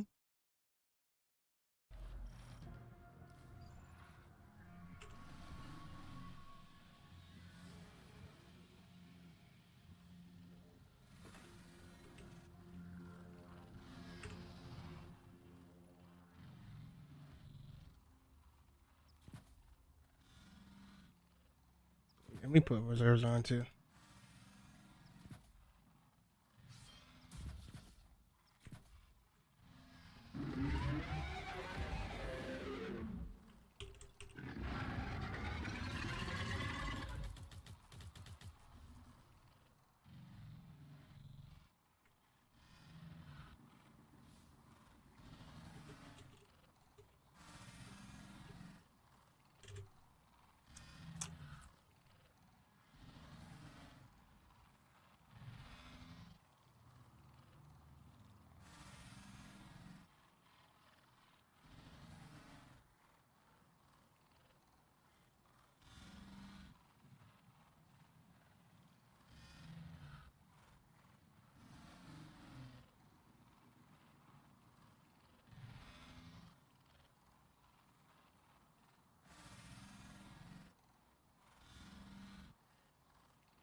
Square, triangle, square, square, please!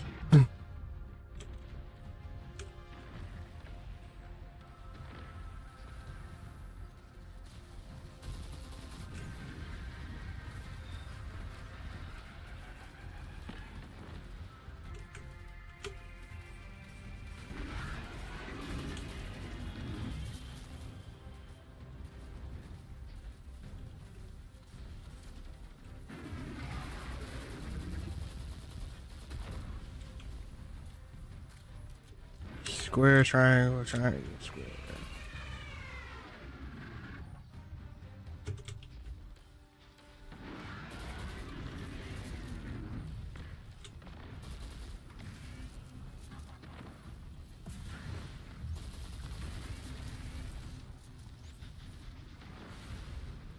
Let them do triangle.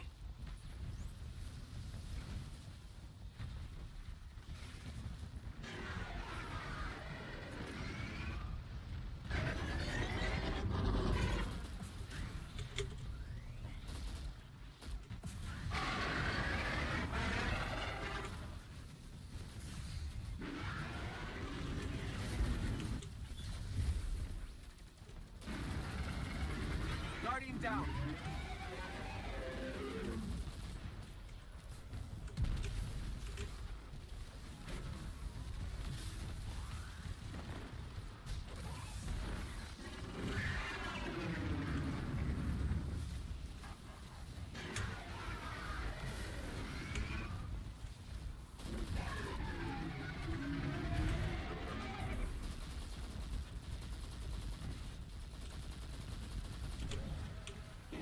I sure do wish I got my freaking Jolton feedback strategist role on this thing at AR already. It's not like I've been trying to get it for like the past couple of years. Past couple of months I'm in.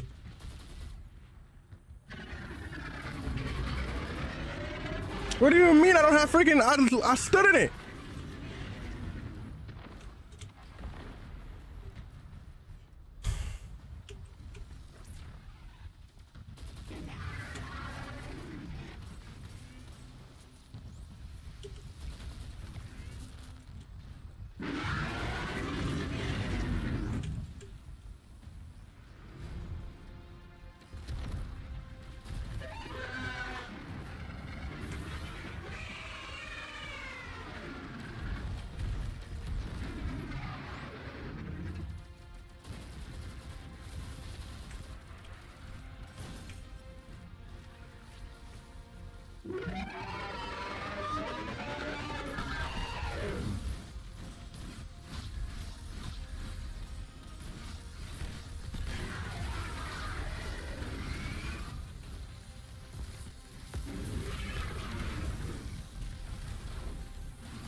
I did shit damage.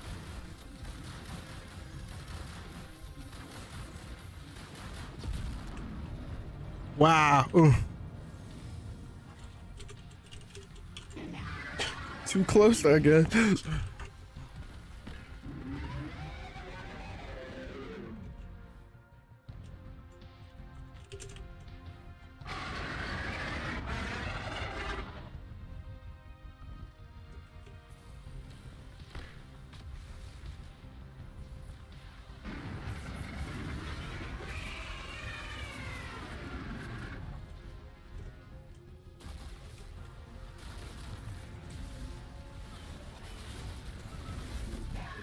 I'm sorry, y'all. I'm locked in.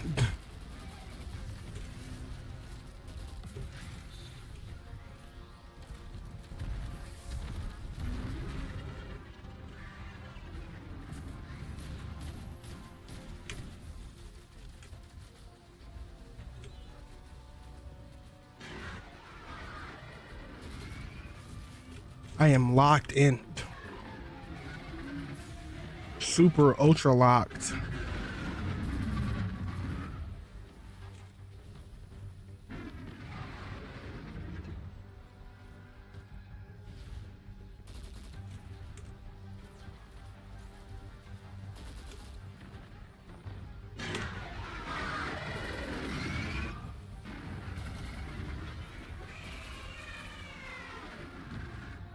I done lost my dang buff, bro.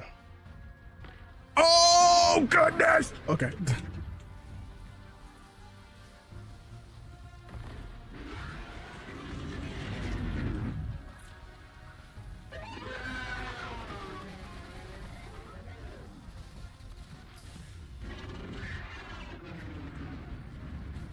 Can I not die?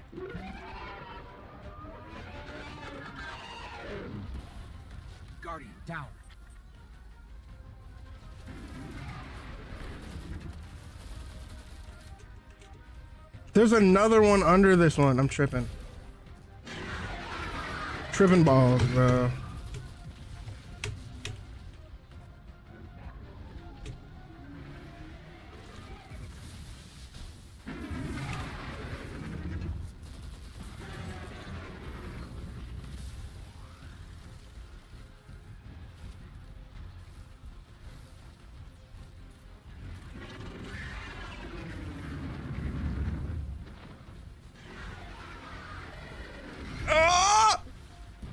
Guardian down.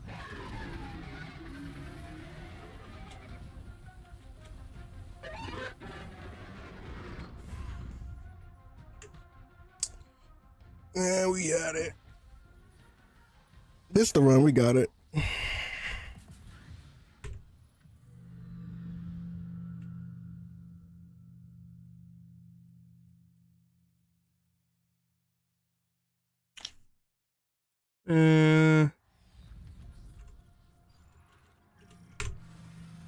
I just got so much more health.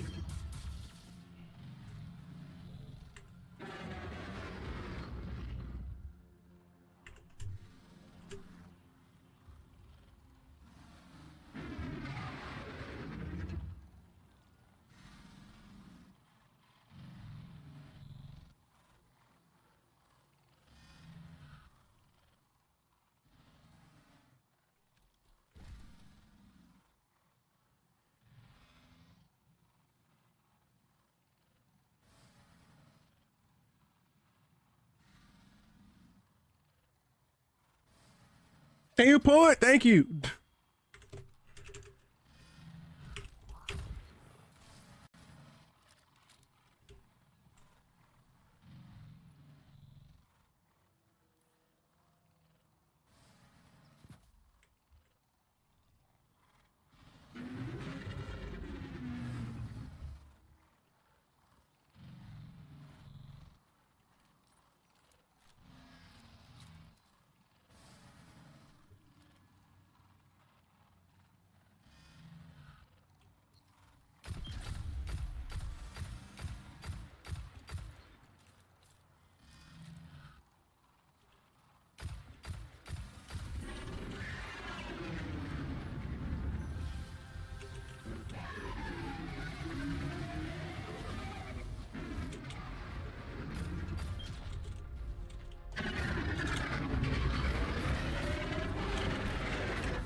Triangle, square, diamond.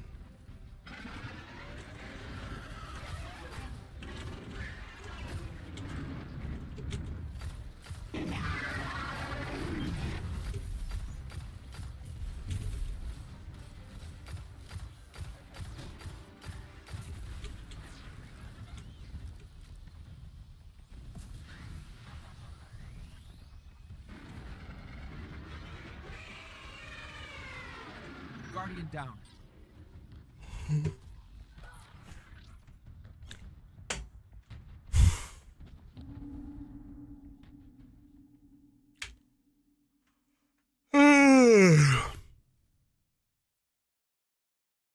I think I'm gonna just run with it.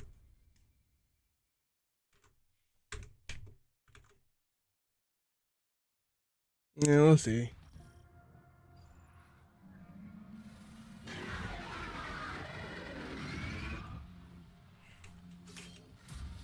I only think I want something for the shield, but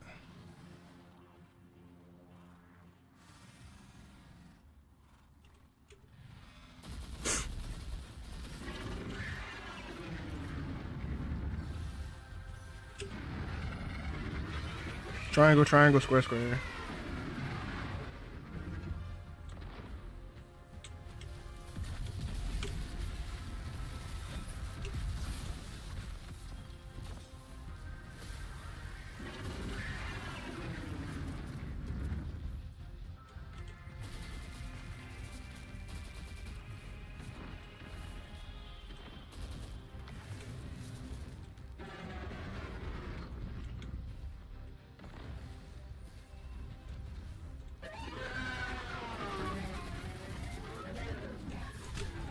Please. Oh my God, bro.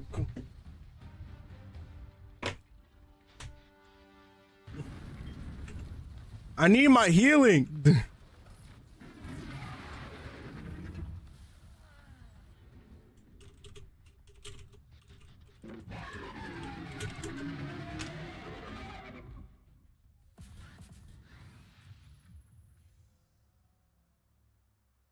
You know what? No, I can't do that.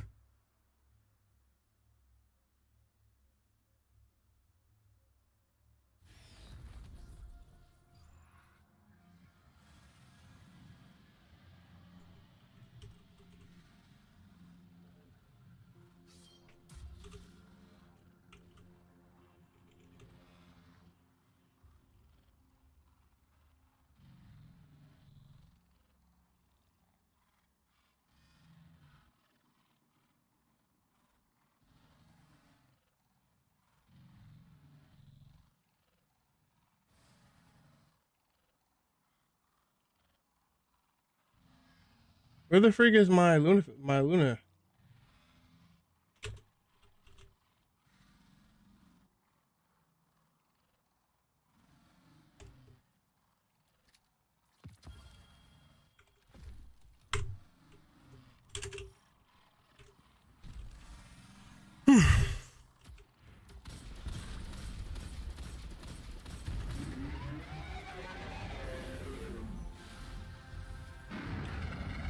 Diamond, square, square, triangle. Guardian down. Bruh.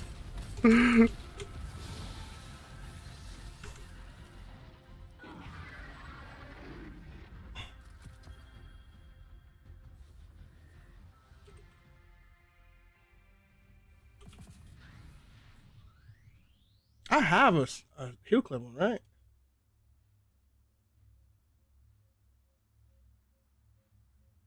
Why do I have two? Oh, I have a strategy one.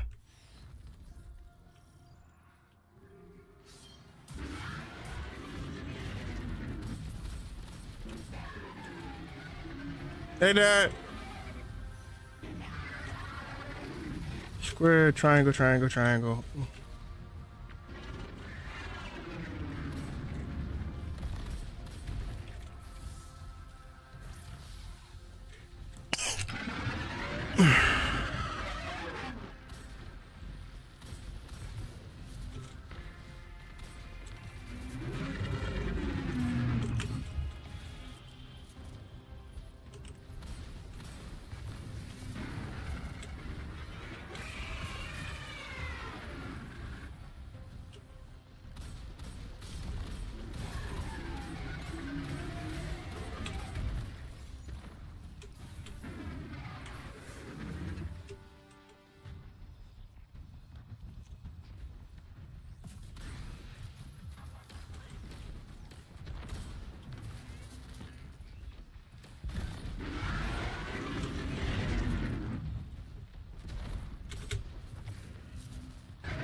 Thing is, we have no well making any orbs.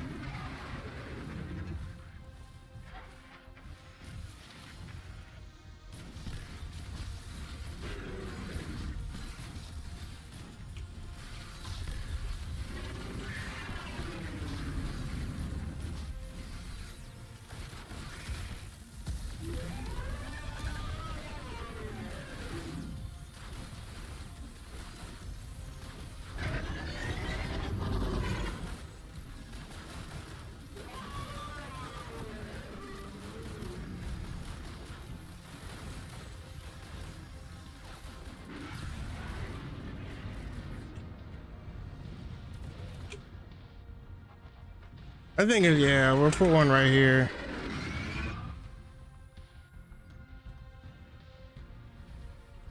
Square, diamond, square, diamond. Square.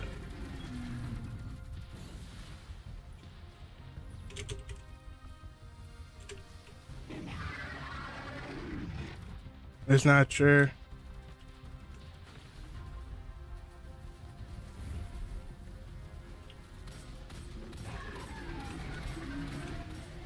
Guardian down.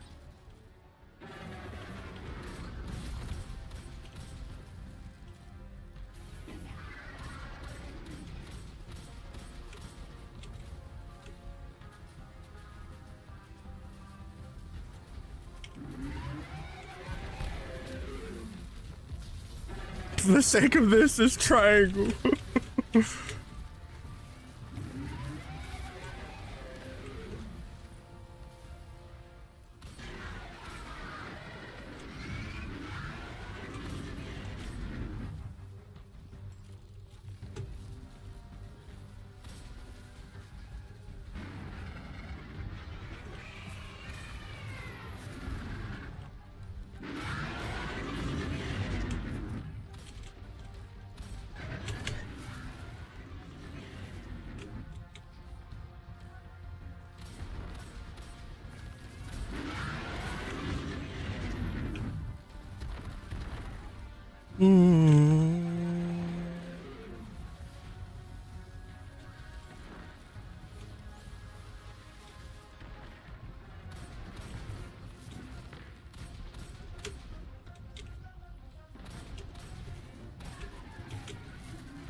Fudge, I'm out of the buff.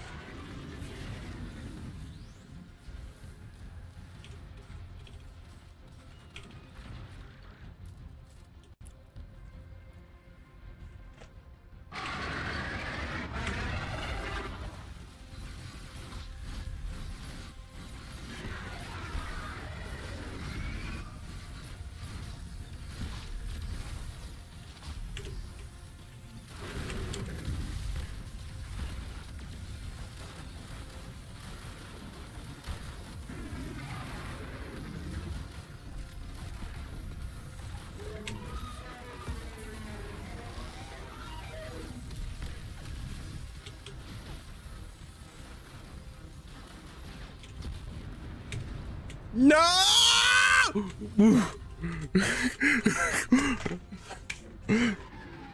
Bro, he yeeted me off the...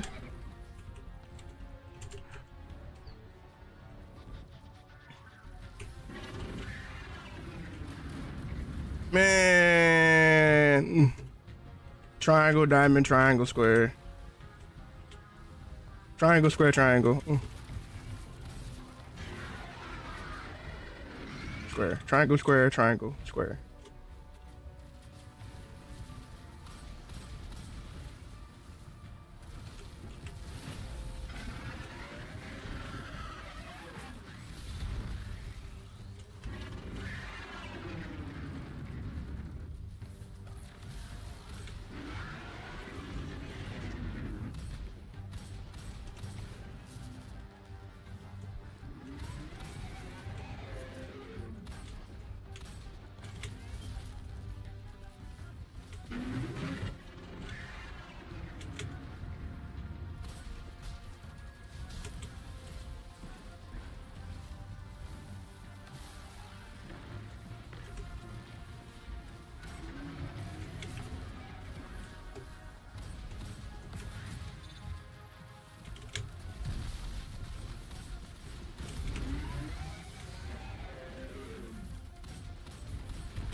No! Bro! I'm getting yeeted. I'm getting yeeted. I swear.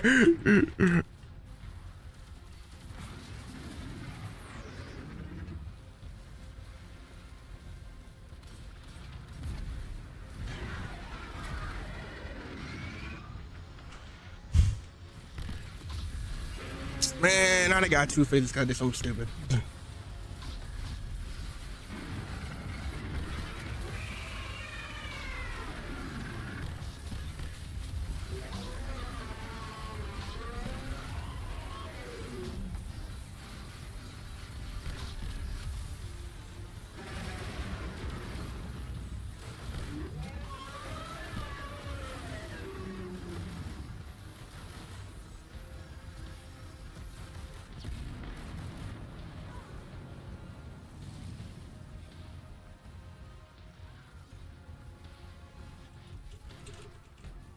I was cheated. I was cheated.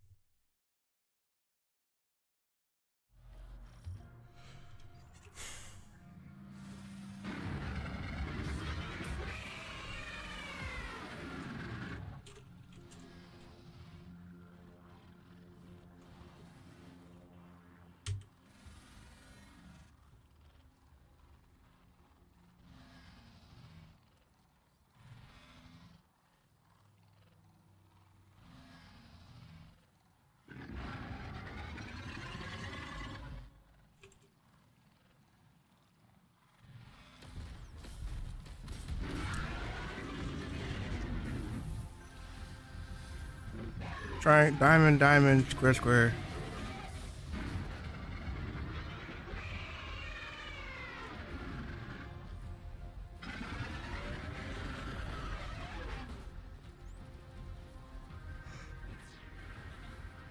Triangle, diamond, square, square.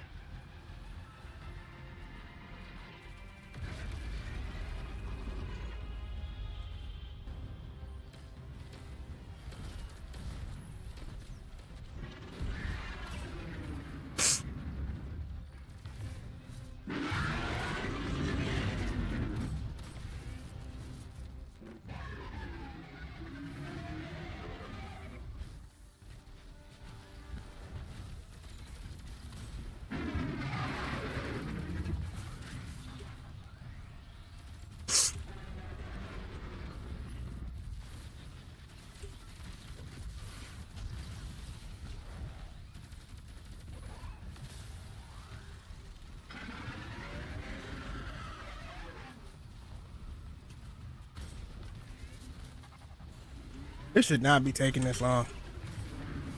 Guardian down.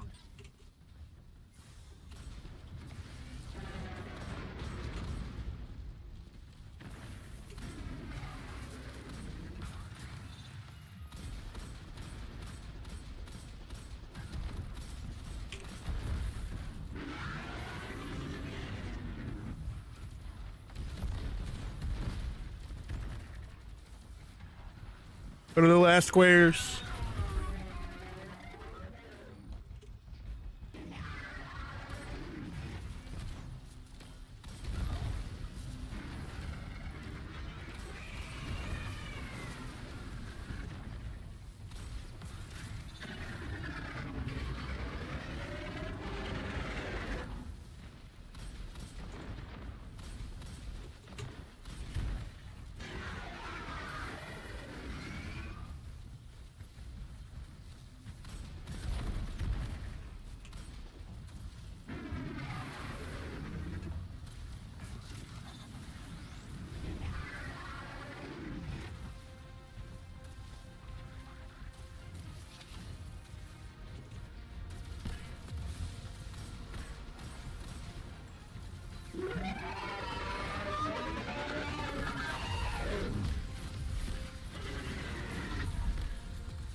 Man, just white.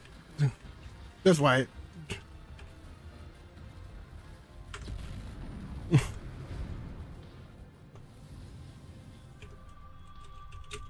These dang Oh, shooting doing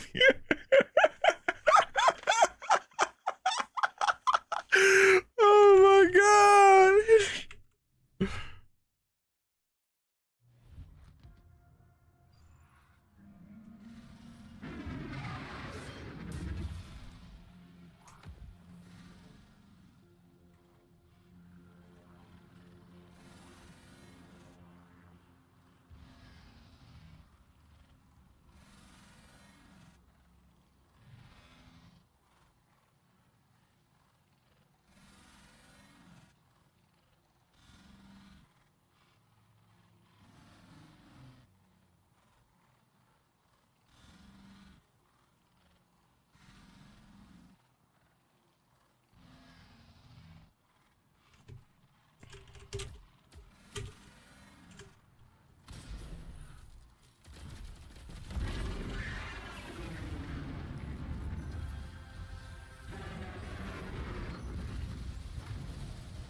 Diamond.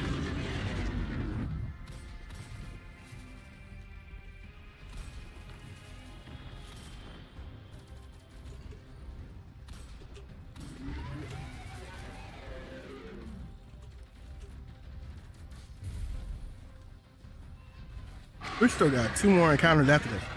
That's the craziest part.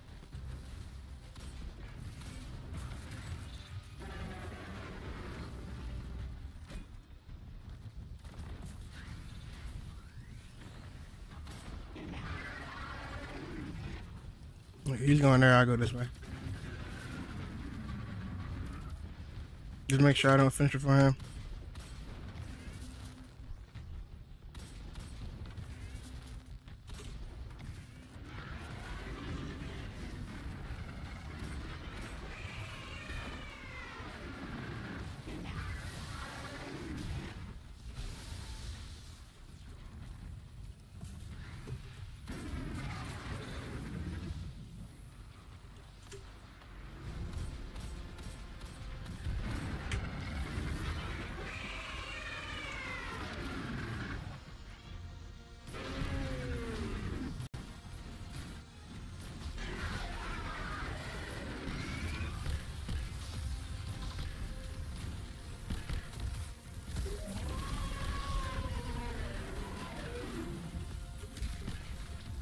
No, my deeps.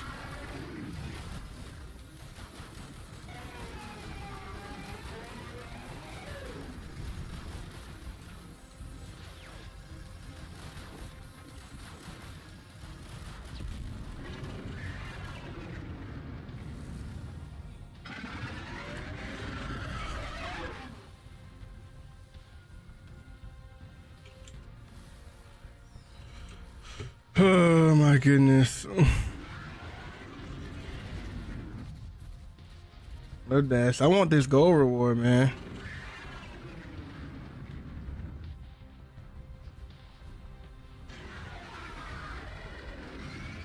That should do so much damage now. Diamond, triangle, square, diamond.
What a great gaming experience, chat. We've been here for way too long. You give LFG, I guess. Square, triangle, triangle, diamond.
Come on.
Come on.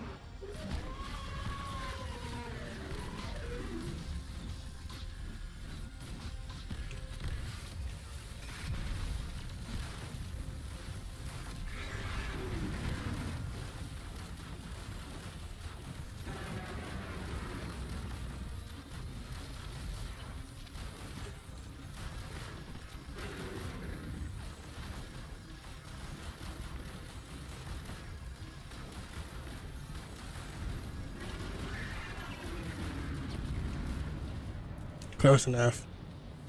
Oh, well in there, we got it.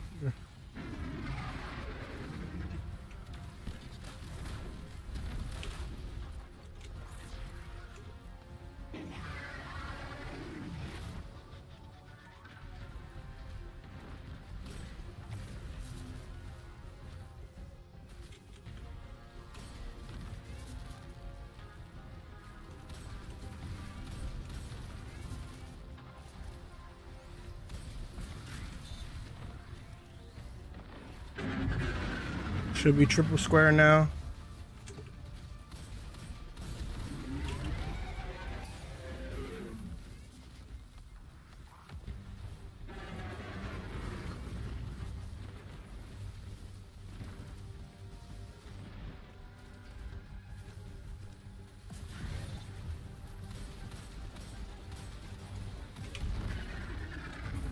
What are this mantle on?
Jeez, bro.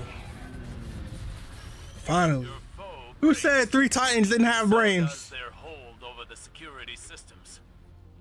Perhaps now we can. No. No! They're driving the reactor core to a meltdown. It's going prompt critical. Those power surges were intentional. Get to the reactor, lest we lose everything.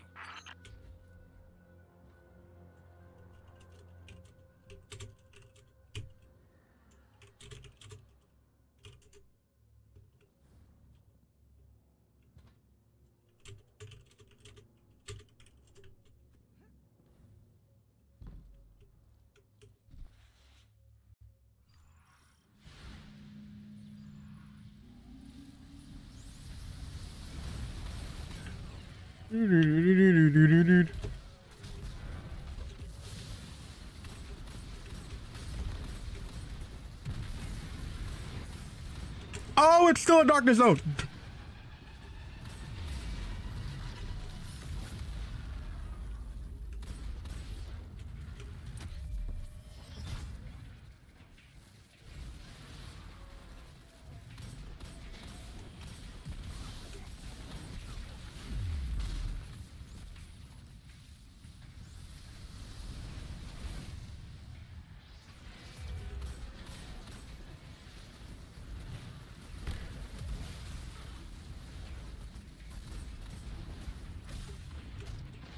A fudge, bro.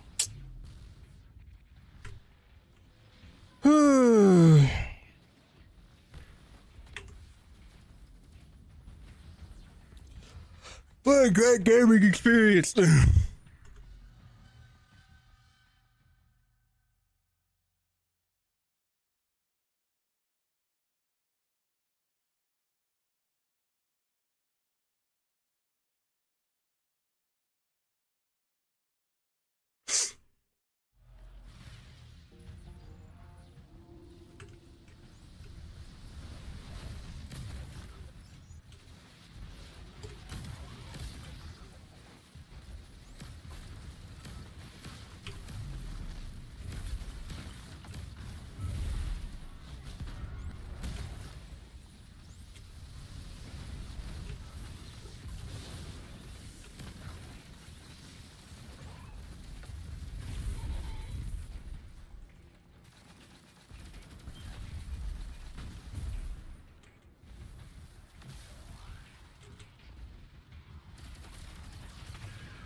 Guardian down.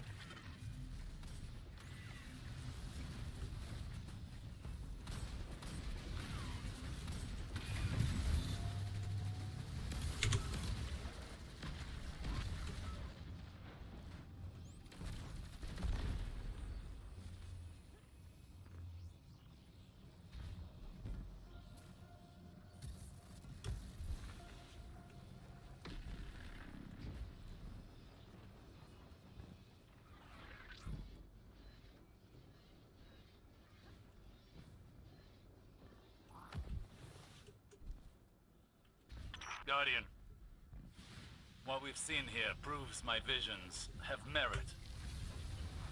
We must secure the complex to convince Ikora. Trust is a frail thing. As much as our mission, if this can restore her faith in me, I need this.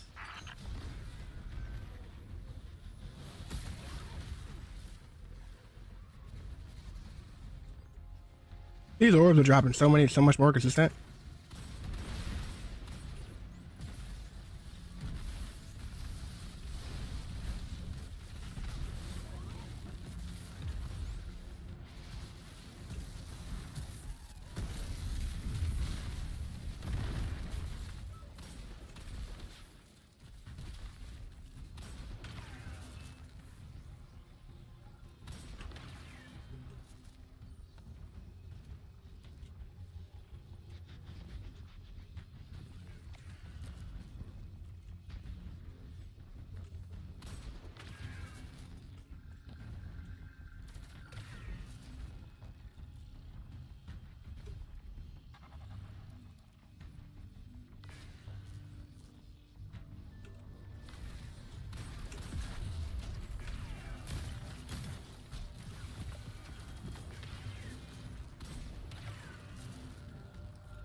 Where the freak is this thing?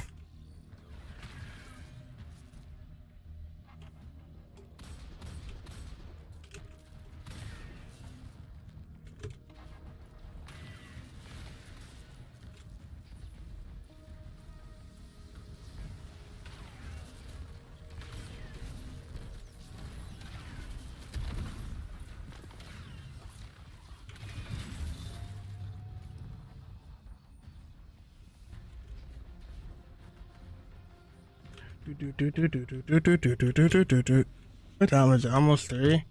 Alright, I'll keep going for a couple more hours. Maybe I'll run another one of these. Hopefully it don't take as long as last. Run that! Guardian down.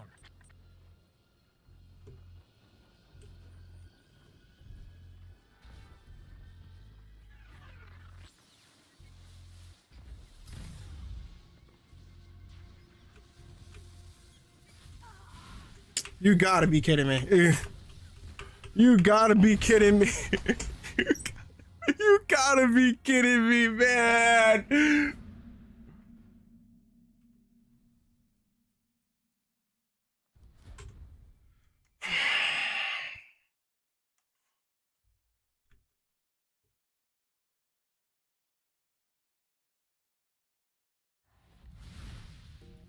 What a great gaming experience we're experiencing, and now we're gonna restart the beginning, bro. I hate this.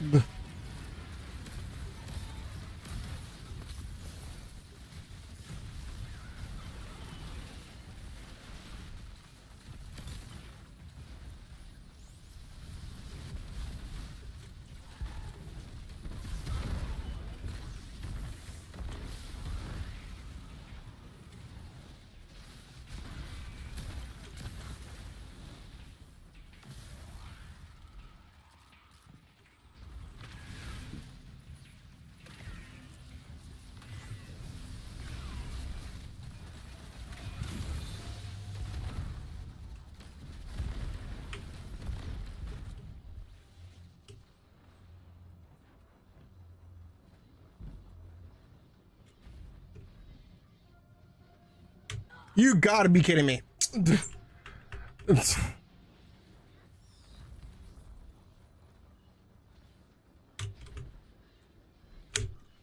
Guardian, what we've seen here proves my visions have merit. We must secure the complex to convince Ikora. Trust is a frail thing. As much as our mission, if this can restore her faith in me, I need this.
I ran an artisan.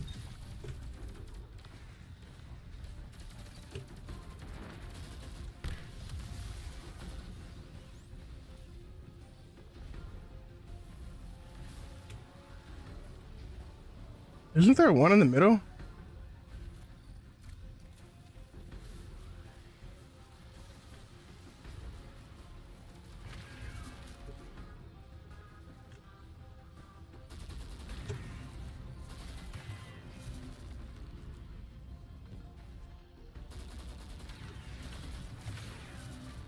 What do you mean?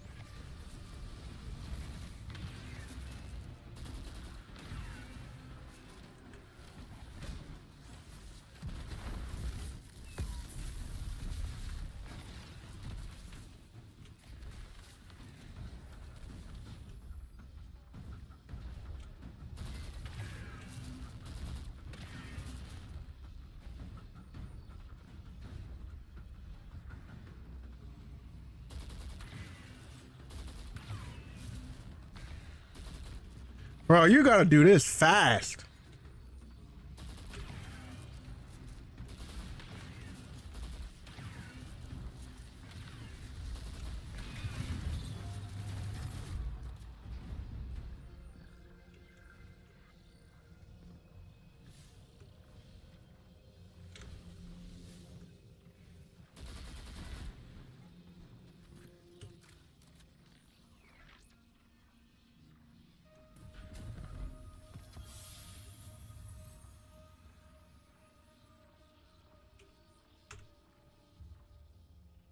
Trash.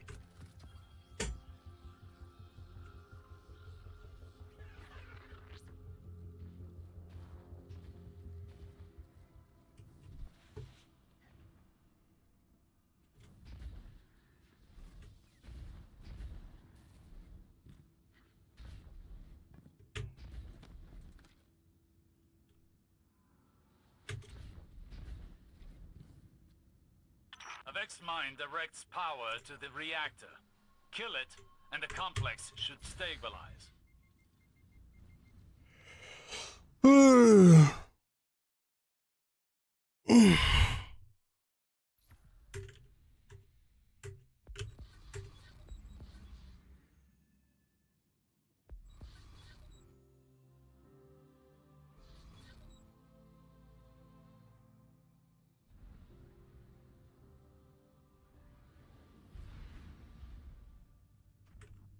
An old acquaintance among the hidden tells me that a Seraph complex recently powered on for the first time since the collapse. Shortly thereafter, Vex incursions were reported. Anna flagged the site as a potential pillory bunker. If the Vex gain access to its systems, they'll use it to wrest Rasputin's submine data away from us. It would be catastrophic.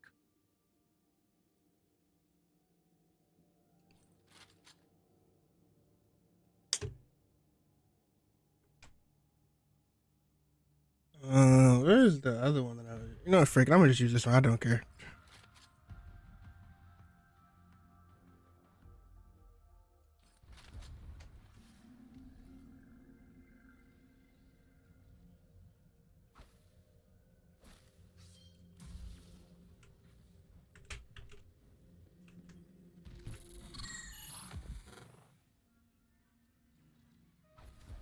Shit. I should have, dang it. Oh, too late now.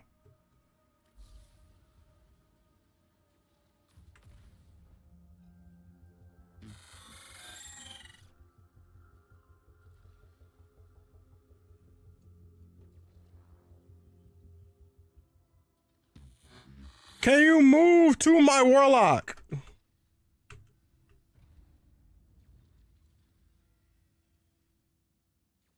Them is slow today, but it's to be expected.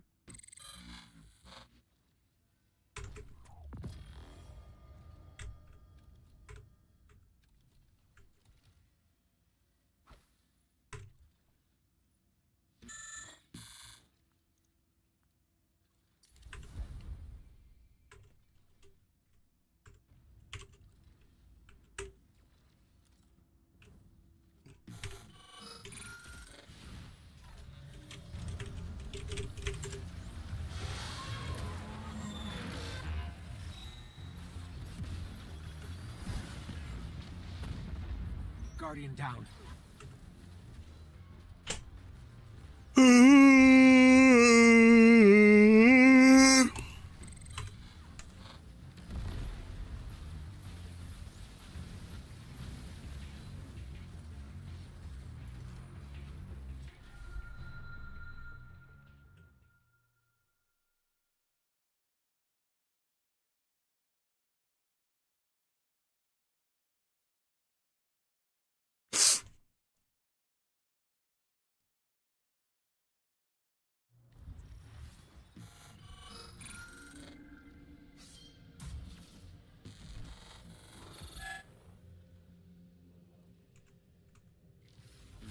Yeah, I did it again. Don't have a fusion on.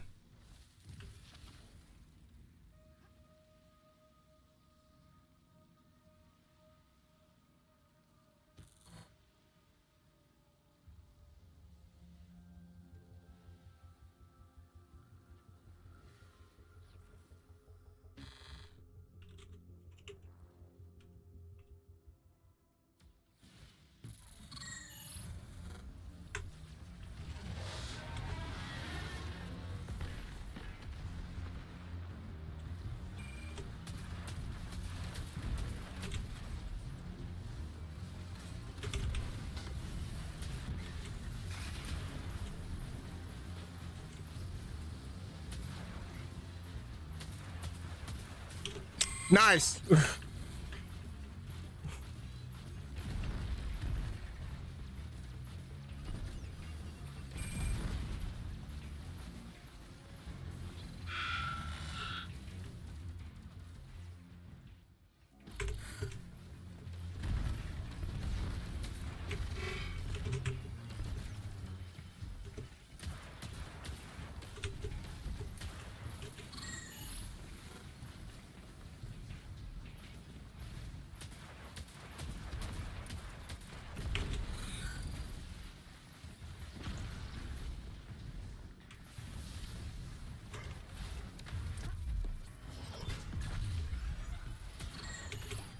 You white.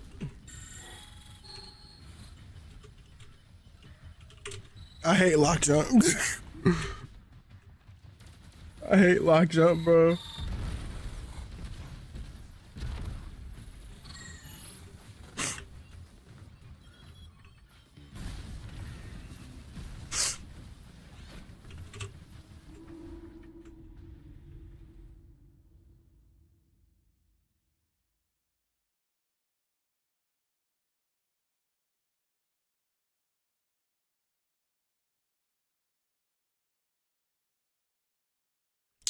I can't. It's not gonna be in my vault. It's in my Titan.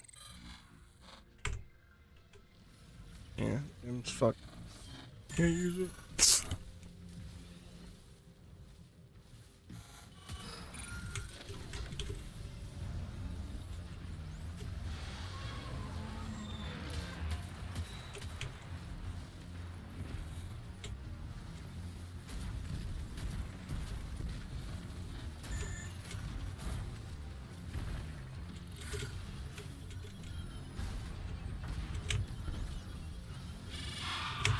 Bro, the freaking subs!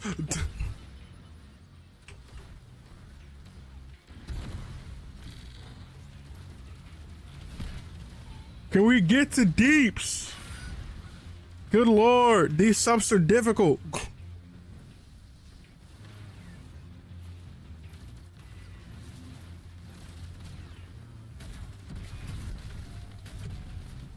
Guardian down.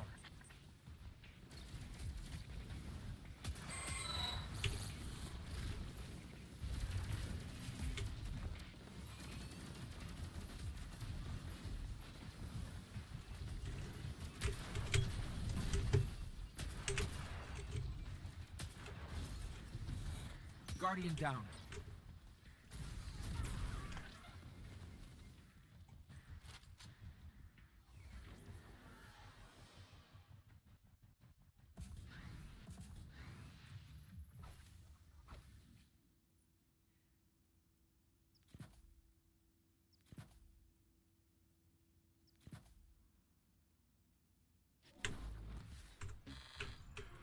It's not me going mid. Why is my freaking grenade? Oh, that's why.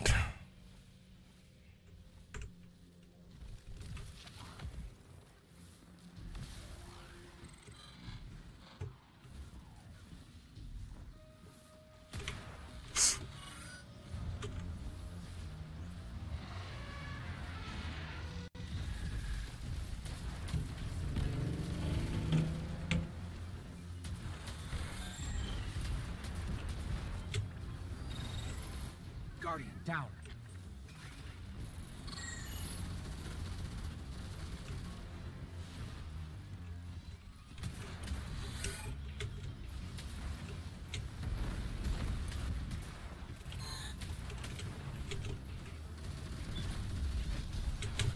Dog, these dang subs could be the death of us.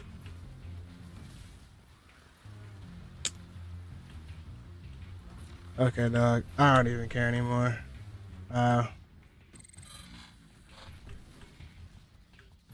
acting like he ain't died just as much as we was. Whatever.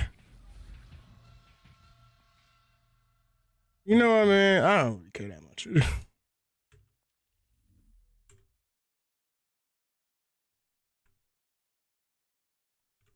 That's the crazy if we just leave after he wasn't the main one dying as well.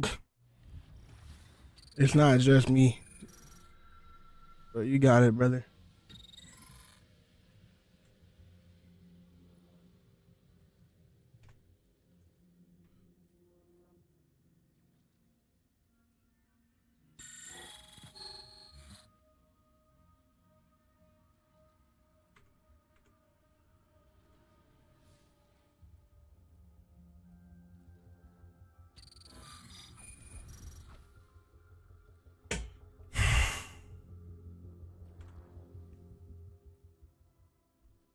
Freaking not swap. Part of me want to put a glaive on. I might just do that. I ain't gonna lie to you.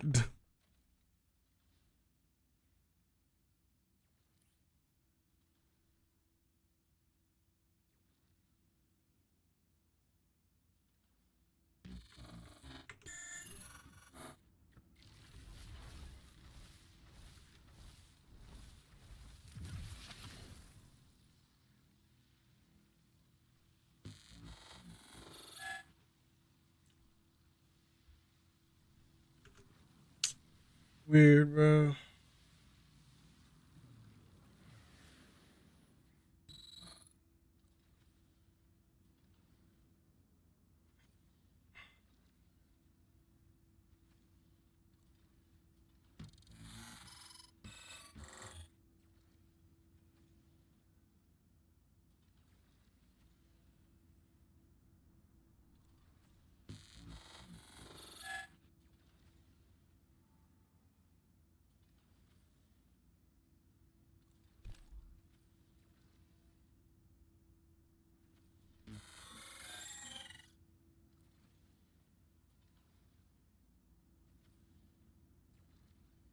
It's okay, bro.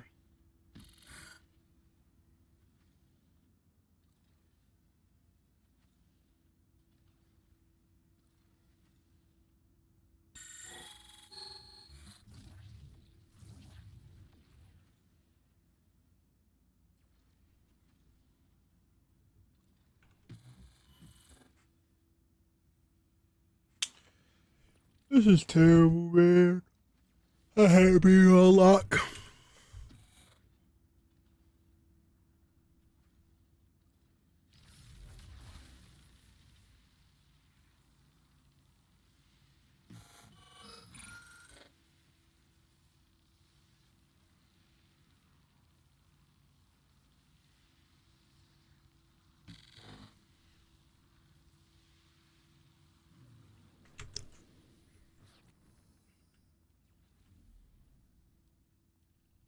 Fighting for my life.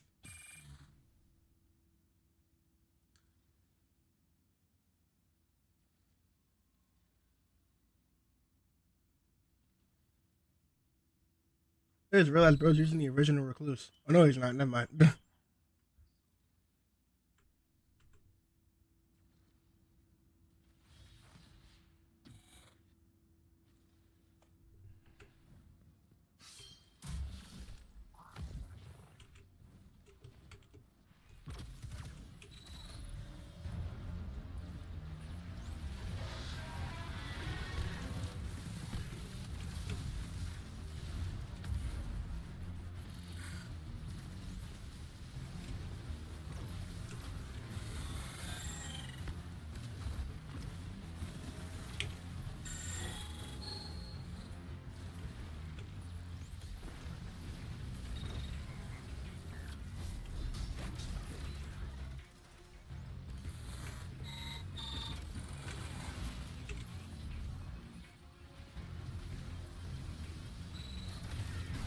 Oh God!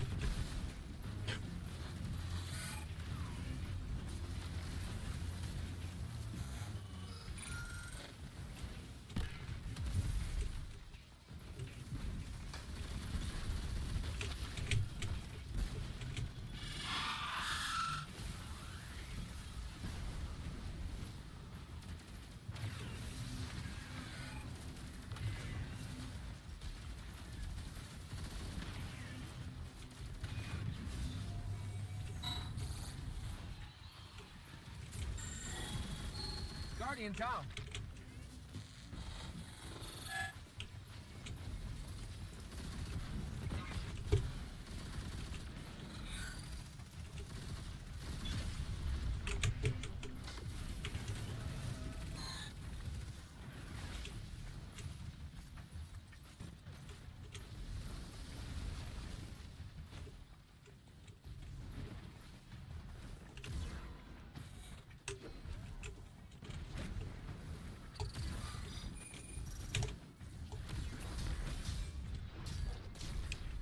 Glaives is not the play.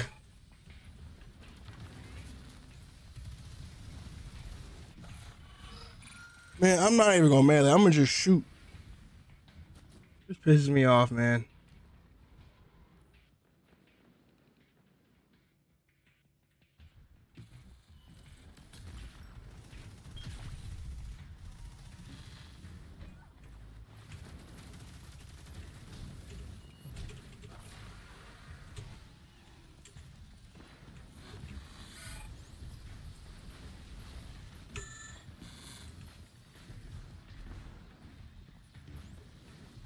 Guardian down.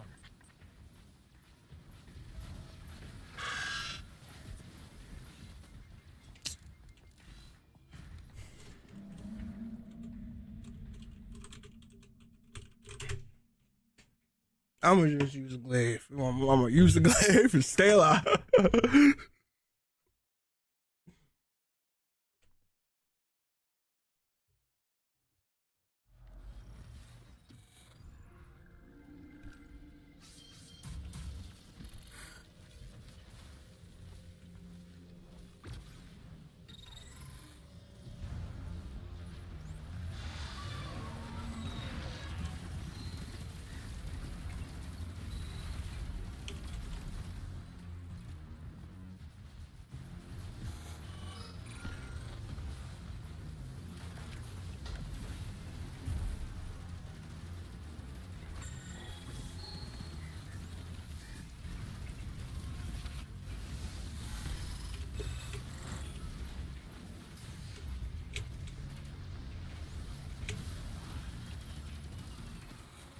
Guardian down.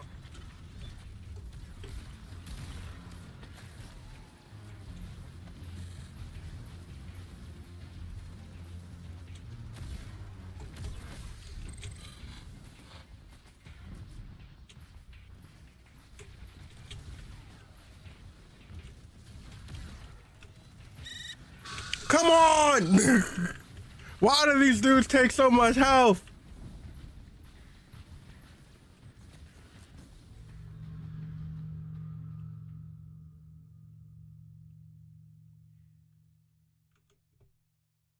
Man, bro.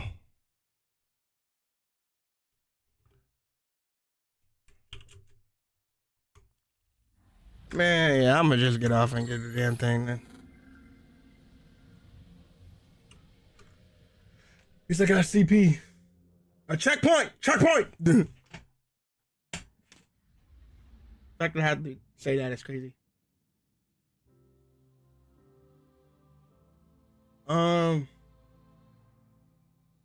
Boys, I think 4 hours. I think I might call it to go get the video out and get ready to go. So yeah, I'm gonna go get this video out, work on it. It should be out by tomorrow morning. If not, it should be out by tomorrow, if not today. So yeah. Y'all have a good one. All right, stay spooky. Have a good one. Peace.